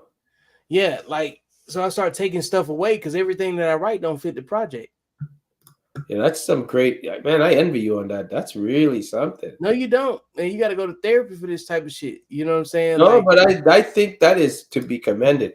You I freaking write as much as I draw. That's really so. And you have a woman. That is like to be commended. yeah, exactly. That is to be commended, Yo. man. You know, I wish I would have met someone like you while trying to build my little empire that's still growing. I'm not Shoot, gonna be your wife. Probably would have. I'm not gonna be your wife. You know what I'm saying? No, but you would have given me better advice. Yeah, right? like, yeah, I understand. Like, You would have given me better advice. You would have been, you you know, know things at a different stage in your life, man. Let me tell you something, man. you know. Like, even though that you paint, you should write. I don't have that mentality, like discipline. No. What you do, bro. No. Hear what I'm saying. Before you start painting, right? Right. What if you sat down, or before or after? Let's say, because like, let me give you a paint urge to nod, right? You're gonna paint when you feeling how you feeling. You're gonna get it on your canvas. You're gonna do your thing. You know what I'm saying? Then after that, you feel like you got it out your system because you're just being an instrument at that point, right? Right. Sit down and write how you were feeling when you were painting. Okay, I got something to that. I'm gonna let you finish. Right. Go ahead. No. But what I mean is that you capture emotions in colors. Right. Colors have emotions. Right. You should write to go with that to explain the colors. Okay. All right. And I'm not saying it like that's if you have done it, that's great. If you haven't done it, that's my recommendation because like I know how written words paint pictures. And by virtue of the fact that you're a painter, I would be very, very interested in what you would write. Okay. You're touching on some serious channeling right now. Mm-hmm. Okay. I see color, right? I see people's aura. I see it as clear as day. I can tell you what color your aura is, and I'm probably 100% right. And that's why we're able to blend colors and make, we know already, red and blue is orange, and we know all that already because we're able to blend colors because we see color. And this is what I tell everybody to do. Okay. And I'm you don't have to do it. It's just, I tell people when they're in love and they're married and they want to know what their love looks like. Okay. This is what I'm going to tell you to do. You want to know what your love looks like in color. Go ahead. You want to know what your love looks like in color. Break it down. I'm a professional artist and I'm going to tell you how to find out what your love looks like in color. This is what you do. And I'm being 100% serious. This is what you do. You both have your backs turned. right? Like this. You're both standing naked on top of a canvas, a big enough canvas, right? You both have your backs turned, right? And what you do is, when your back is turned, you pick 5 of your favorite colors. Why? Because that's the hue. Red, yellow, green, blue, brown. That's just what it should be. And I'm not going to tell you why, because there's 5 major colors to make all the colors in the world. Or is it 4? 4 color process. Might be 4. Anyways. And then she does it, you do it. Your both backs are turned now. You're both naked. Remember, your favorite colors, right?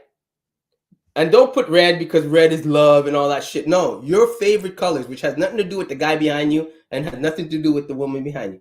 You lay it out and you put it in a straight line, like 1, 2, 3, 4, 5. And the reason that you leave it in a straight line is because you want to look down on it and approve it and say, yeah, that's my least to my most favorite color. Yeah, in that order. Right? After you do that, you make love on the canvas. And those colors will mix with the movements and the body movement you do and the sexual positions you do with her. Right? Rather, she puts her hands on it, you put your foot on it, you stomp on it, her legs are in the air. Your body expression will spread that pain around and your colors will mix together. That's the color of your love. And that's how you know. Look, And then you put that in a frame and you don't tell nobody what it is. look. It's none of their damn business, because that's the most private fucking painting you will ever have. And you put that up. And let me tell you something. Nothing will freaking make you smile when you see that painting. That is. Nothing. And the colors will be your colors. There's no other person that will have that painting. Why? Because nobody's favorite colors will match your favorite colors. Somebody may say, I like red too, but what color red? What saturation? What color black? There's 4 stages of black. What color blue? It will never match your colors. And the reason you don't look at each other's colors is because you don't want to say, oh, I like that one too. Oh, I can't wait. No, you're blind. And after you finish, look at it. Let it dry and look at it. Put it up and then you frame it. And you never tell anybody how you came up with that painting. That's your colors of love. Hey, man, look, Antoine, it sounds like it's a whole lot of cocaine involved, whatever you got going on. You know what I'm saying? Hey, you wanted to know. That's the secret right there. Hey, folks, Antoine just gave y'all the game, you know what I'm saying, on how to mix your colors up and create your own little signature, you know what I'm saying? Like, and you know what? I like it. Because you're basically putting your own creative DNA on the situation. You know what I'm saying? That's how you know. Hey, we're gonna go ahead and let's see here. We got like this. What kind of paint should I buy, Antoine? What kind of acrylic paint? It has to be acrylic paint because it dries. And what you do is, you want to know how to do it. You put acrylic paint down, and once acrylic paint down, it dries really fast, right? And the only way it can move is if you put your hands and kind of like move it. So you add just acrylic paint. The canvas will already be wet. Canvas has to be wet already because, it's just, you just put water on each paint drop and then you go to town. Man, and that's it. That's how you know. Look, so you're not gonna see no skits like that, and it washes off easy. That's another reason. So I'm glad you shared that, right? Because that's the attempt that good men are trying to make. When it comes down to setting conditions to meet the right woman. Say that again? I said that's the type of attempt that men are trying to make when they're trying to set conditions to meet the right woman. Yeah. Because I see what you're saying. You're basically saying, hey, look, let's just work on the things that's specific to me and you when it comes down to a relationship. Because like one of the things that I said before, probably a couple of years ago, like what's men's language? Like what language do men speak that women should understand? And I said it was participation. You got to do stuff together. Yeah. Like men value participation. And in most of these skits, it's the opposite. That's why I'm already like looking at it sideways, distrusting it, because men and women that are meant to work together or be together, they're not documenting everything that they do. Right.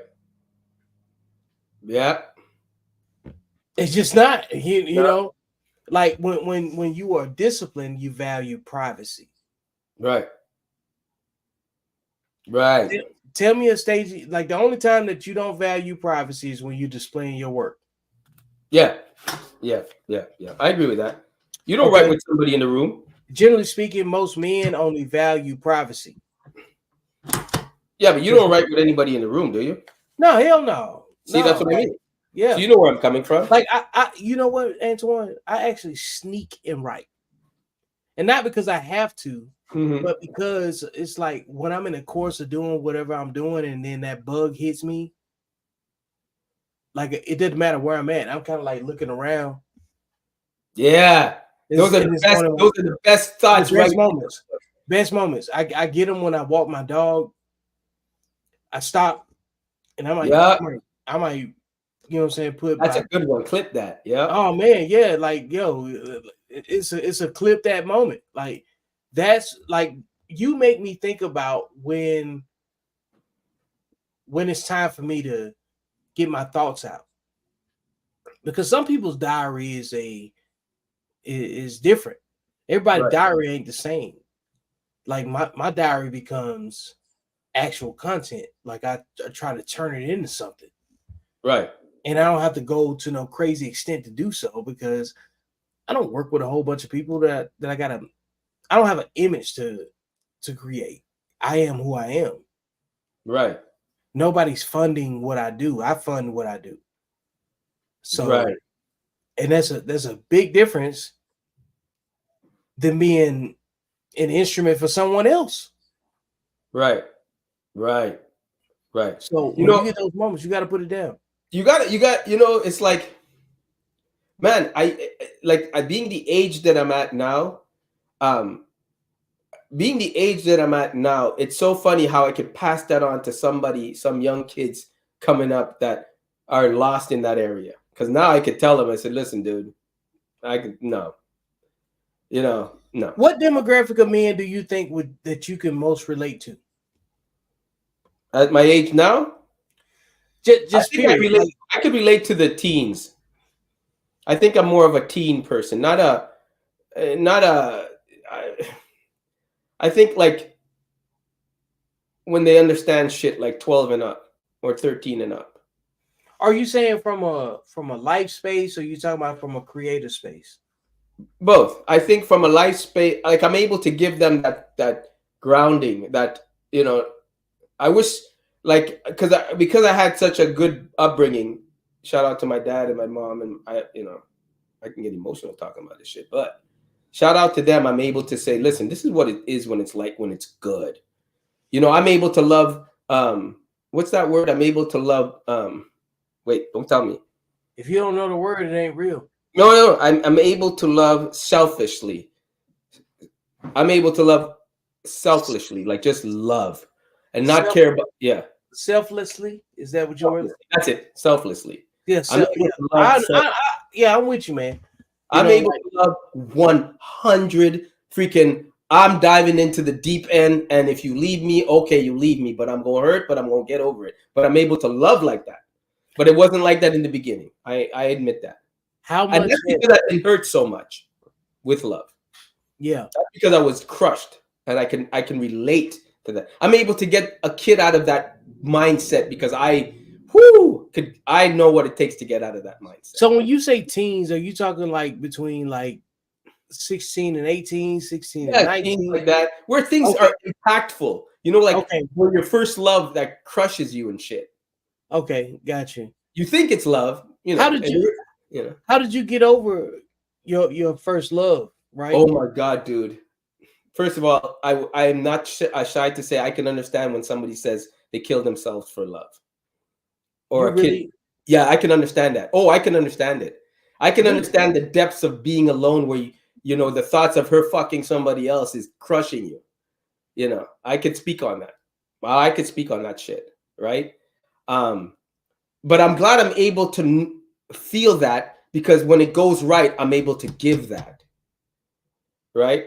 To crawl out of the depths of love, you learn how to love the next time around. You know the signs to watch out for. You could speak that love language. Men speak the love language. Women receive it. Men are the ones that speak that shit. Women receive it. Let's get that straight from right there, right? So I want to make that clear. Man, look. Women receive it. Men speak the language of love. Let's get that clear from now. You ain't going out and buying the flowers. We're doing that. We're trying to find the poem. We're trying to find the right chocolate. We're trying to find. Antoine. Huh? Keep preaching. Go ahead. You know, we're trying to find the right restaurant. We're trying to figure out. We're down to the simplest things, and men won't admit this. We're trying to figure out the right text to send you back that makes you, when we want you. This is when we want you. We don't want to just sleep with you. We really want you. We are trying to think of the best words to use.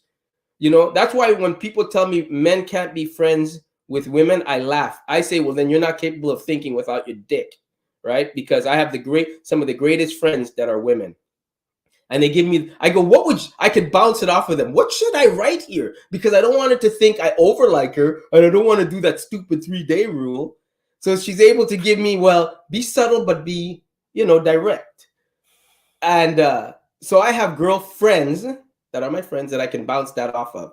And I think every man deserves to have a good girlfriend. Girls are like owls. They have that wisdom when it comes to their own. Men don't know that shit. We don't think on that level. That's a girl level. That's how I look. Oh, what have you learned from girls? You know what? I can say something. You know what's valuable that women could say? And, people say all women are the same. Then women could tell you, I know what I'd like to hear. Then, generally speaking, that's probably what they all would like to hear. They have that insight, and when they say, don't give a woman flowers on the first date. And it's right, because you can't give her flowers on the first date because she knows she's not worthy of it. She don't even like you like that yet. Right? So it's true. You can't give a woman flowers on the first date. You can't. And you shouldn't, because she doesn't know you like that. Right? So that does come across corny. But when she knows she's earned those flowers and you surprise her with it, that, she goes, oh, I'm feeling that. I really felt like I wanted flowers. You might have hit something just then, Antoine. Right? Like I can't say you're wrong. Like I like what you're saying, because you're framing it like there has to be certain benchmarks, to earn it. But if you're too forthcoming, you take the mystique away from it. Yeah, like you take a woman to a fancy restaurant. Isn't she gonna know you're trying to impress her? You don't eat this shit anyway. You can't even read the menu. Okay, let's be real. You can't even read the menu. And and what's funny is, more expensive the restaurant is, the more dimmer their lights. Okay, so and you ain't even created that ambiance with her yet. So let's be real. You got to take her to a place that generates a conversation and she feels comfortable.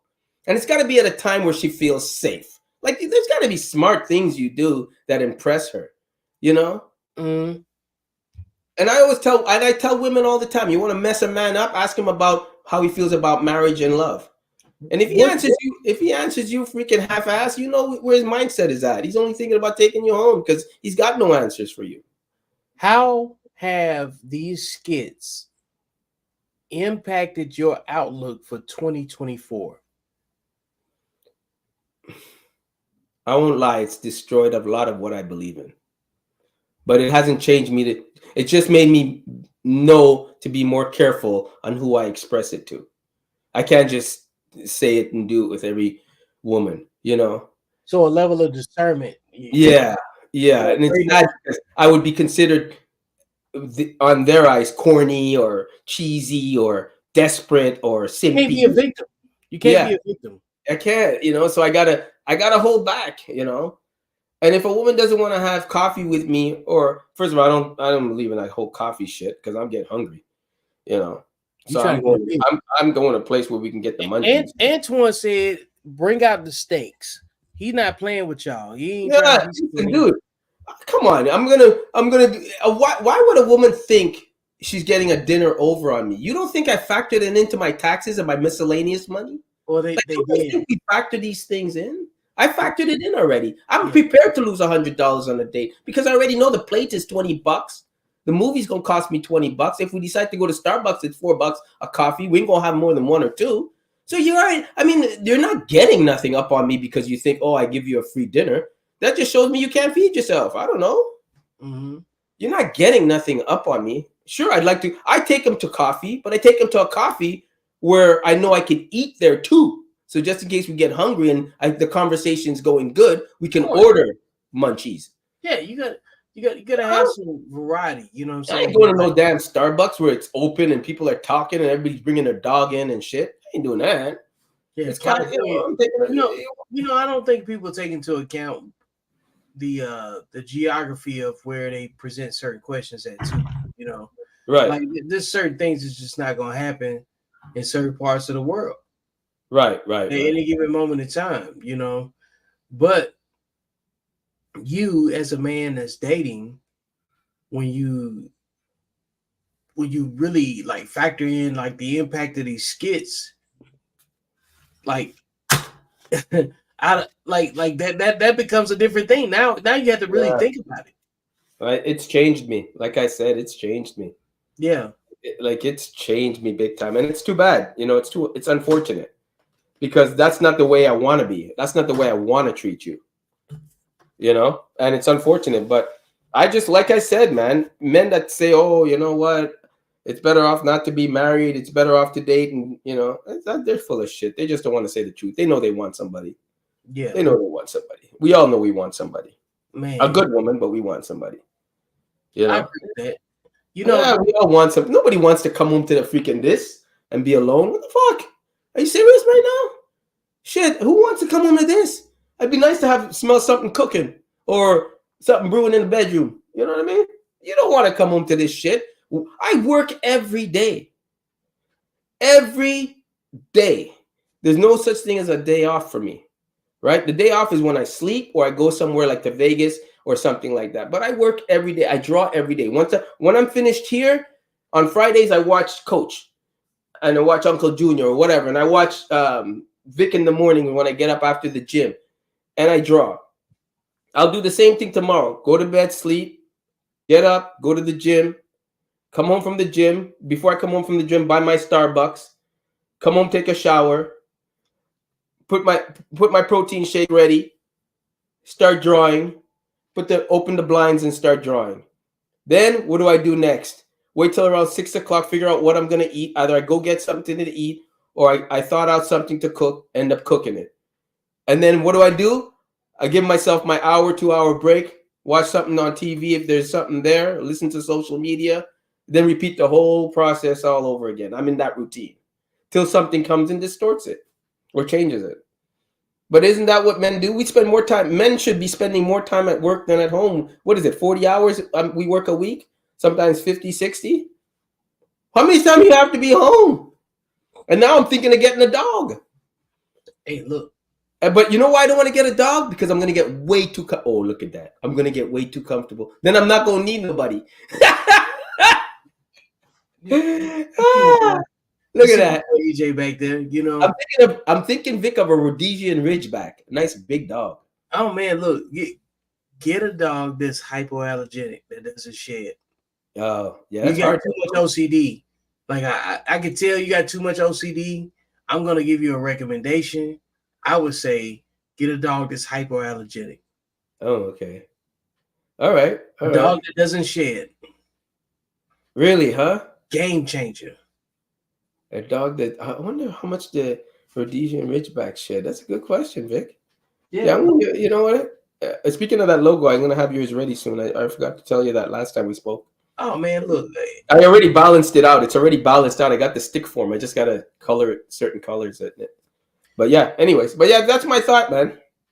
Yeah. You know, whatchamacallit, I wanted to ask you. So let's say, okay, wait, I want to say this the right way because there's something I had this the last time. Remember when we were talking the last time with Star was on and we said, what's the outcome, right? So I think that one of the questions somebody should ask any woman is, what outcome do you want for the rest of your life if she's at that age? Like, what's your outcome? What do you want? Like, what is the end result? That's one of the questions now I've added to my list. The main questions I'm going to be asking now, because I thought about it the last time we spoke. See, I learned something too, and it's like, what's the outcome you want in life? Meaning the end goal. Forget work. We all work. Forget. If you close your eyes for 20 years right now, what do you want to happen when you open them? Yeah. What's the outcome? Do you want family? And if she says I don't know, that means, you know what? She's not marriage material. What do you want when you close your eyes for 20 years and open them back up? I would like to have a sustained family, something to leave my legacy to, something that I've molded in a little mini me. I think that would be great. And my brother always tells me, well, bro, you know, we have kids, so our genes already passed. No, your genes already passed on. I know I run through you. My blood runs through your veins too, but I think that every man should have that. I think that I don't think it's when women tell me they don't want kids, I think that's a very selfish thing, right? Yeah.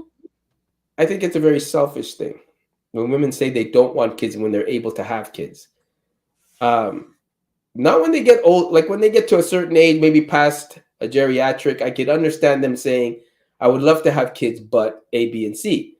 But coming up and working, I don't believe that they say, well, I focused on my career, and you can focus on your career and still aspire to have kids.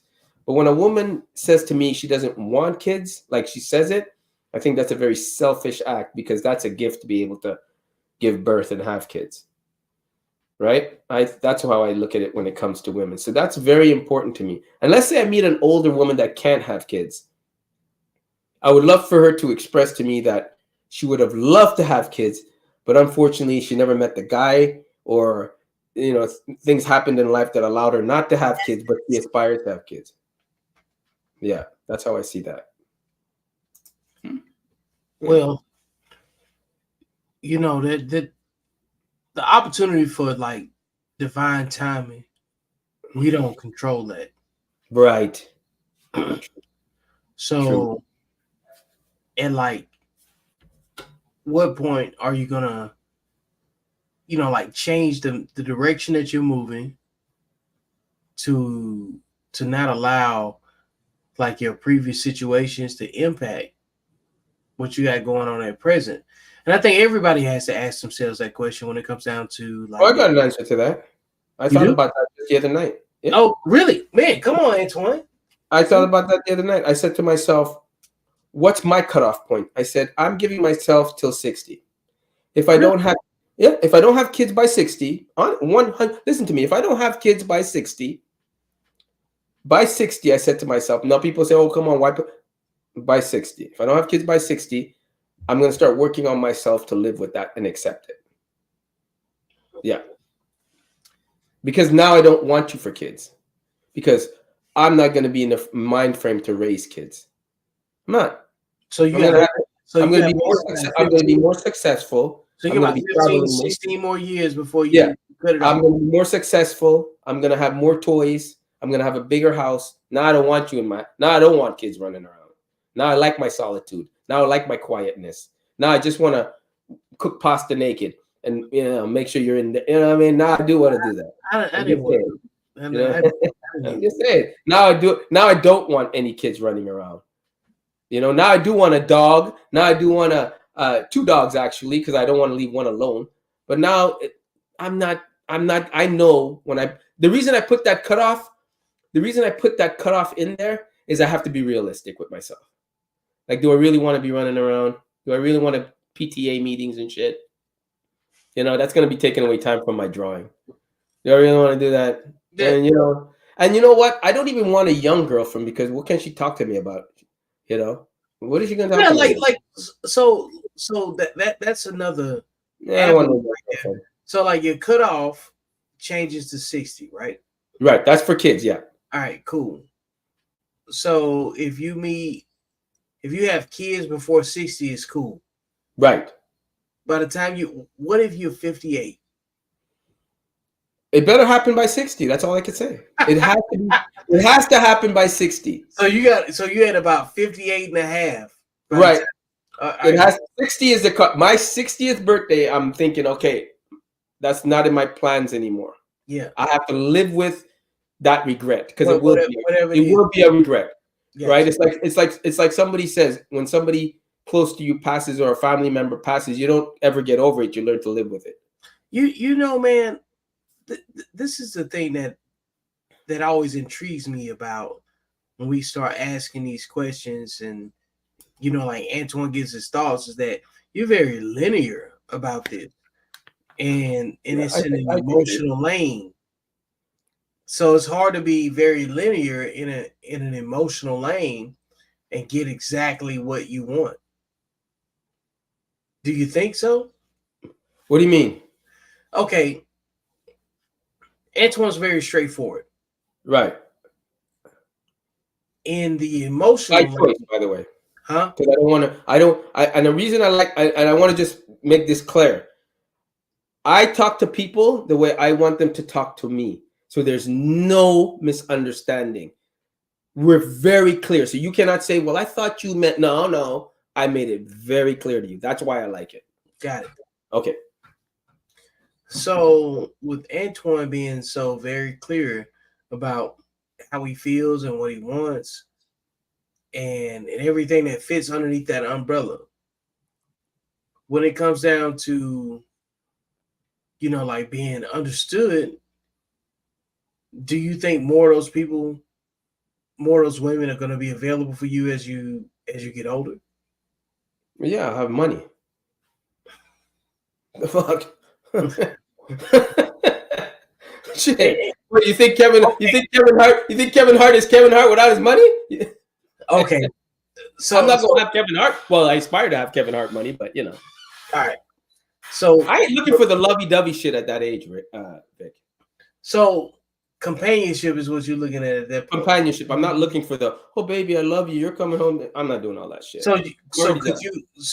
Could you live your life in your 60s with your own place with a woman that's got her own place and both of y'all going 50-50? No, I wouldn't do that. We'd be living. So like, what is like? So I guess what I'm trying to understand is like, how does 50-50 fit into you becoming 60?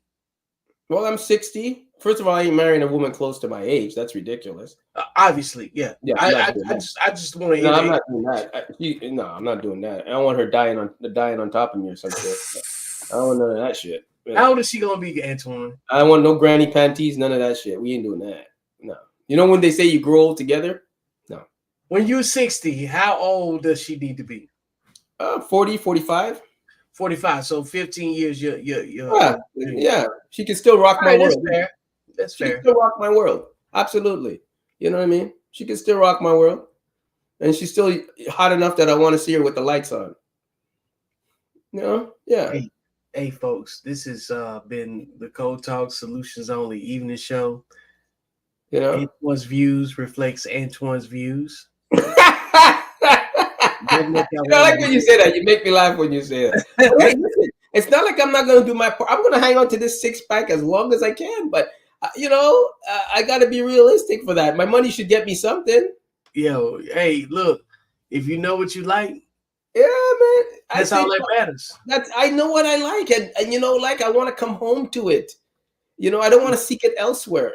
So, yeah, I think...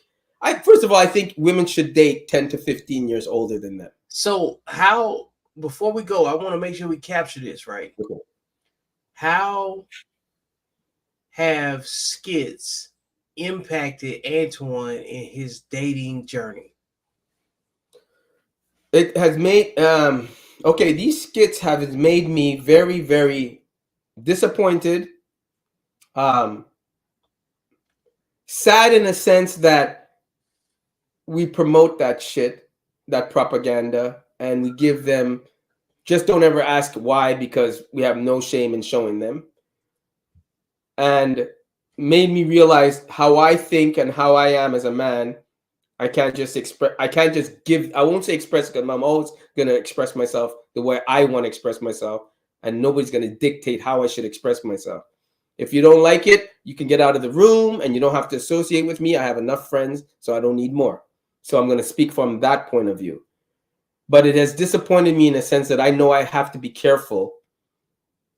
I have to be careful on what I do for women and people in general, but mostly women, because we're talking about significant others right now. So I have to be careful. Skits made me like, you know, like, is she filming this right now? It made me very careful, very cautious. So yeah, that's what Skits, and it's disappointed me a great deal to know that people are getting off on making money on perpetuating a stereotype that's out there. Yeah. Well, look, folks, Antoine is speaking from an observer's point of view, and they do have a detrimental impact. These skits do. Good, bad, and different. There's a lot of people that have been bamboozled, hornswoggled, Yeah. hoodwinked. You know what I'm saying? Run them up, let her straight. The skits have impact. And the next time we talk about this topic, we're gonna have Star. She's gonna include like what it does to the women, because I would love to hear that.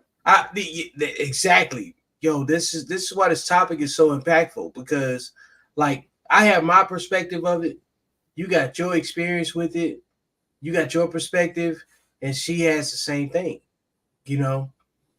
So like there's some things that I can see that I'm not necessarily impacted by, because I'm not in the same life as you. But I see the residual. So I'm here to learn too. You know what I'm saying? I think it's a valid question to ask. And I think that we should have to consider these things that's in our environment. Because you don't ever know who's influenced by what. You don't know who's influenced by what. Yeah, yeah. And that's the power of social media that I hope that this channel hopes to convey. It's because you got a foundation, but everybody doesn't learn the same way. I like people to think, Vic, you and I are solution based too. Ideas for solutions. Of course. And the thing is, though, we need to have solutions that matter, because a lot of people solve something nobody else cares about. That can be done. Put it that way. Yeah. This is about, like, you know, like, yeah. This channel is about vetting what you see and balancing that off of the average person's experience and your individual experience, because like your individual experience is not going to always meet the criteria of the masses. You might have had a significant experience with one person that does not reflect nobody else's experience. So that's very important, because I would never log in and try to take away Antoine's reality. I learned not to do that to other people too now. Yeah, like this channel has taught me that. This channel has taught me to not judge others based. Wait, how does it made me tell them what accountable masculinity has taught you. You know what? Accountable masculinity. If there's one thing I could say, learning from the first time of being on social media with Vic, like he said 3 years ago, if there's one thing I've learned is I've learned to see things through other people's eyes on how they were brought up, not to judge with the fortunate life that I had with the 2-parent household. Those eyes are very, very they're very judgmental, those eyes, because I didn't know how, well, I do know how fortunate I am now, but I didn't know how fortunate I was growing up because I come from a solid 2-parent household, parents still in love, married 68 plus years, maybe even 70 now. I gotta ask my dad that. And I learned from this channel, I swear to God, it brought awareness to me to try to look at somebody else's eyes on how they were brought up and where they were coming from, and not judge them because of how fortunate I was that I have something they didn't have. And it's given me an insight on, wow, you didn't have this? Like, okay, you know what? I'm not going to call you pussified. I'm not going to call you names. I'm not going to say man up, because I have to look at it through your eyes because you didn't have what I had growing up. That's what this channel has taught me. Hey, man, it's just a place of objectivity, man. Like we all got something that we can learn from each other. Yeah. And at any given time, you can be an audience or you be on the microphone giving your experience. And everybody deserves the same opportunity to convey their personal experience if you believe that yours is important. So with that being said, I greatly appreciate those that have tuned in, followed the channel, and always been an engagement in the comments. Antoine, I appreciate you showing up. As usual. Late, but no more late. Hey man, don't say that no more. You already said it. Don't make me go find the clip. Just show up. Hey, with everybody else, I appreciate you, and we are out. Make sure you subscribe on all platforms and hit the like button and follow. Please leave your feedback in the comments. Make sure you hit up the super chat, leave a donation to support the platform. Your chick make you mad, my chick make me a sandwich. Your chick make you mad, my chick make me a sandwich. Go cop the shirt, visit the merch store, shop with Accountable Masculinity, and support the platform.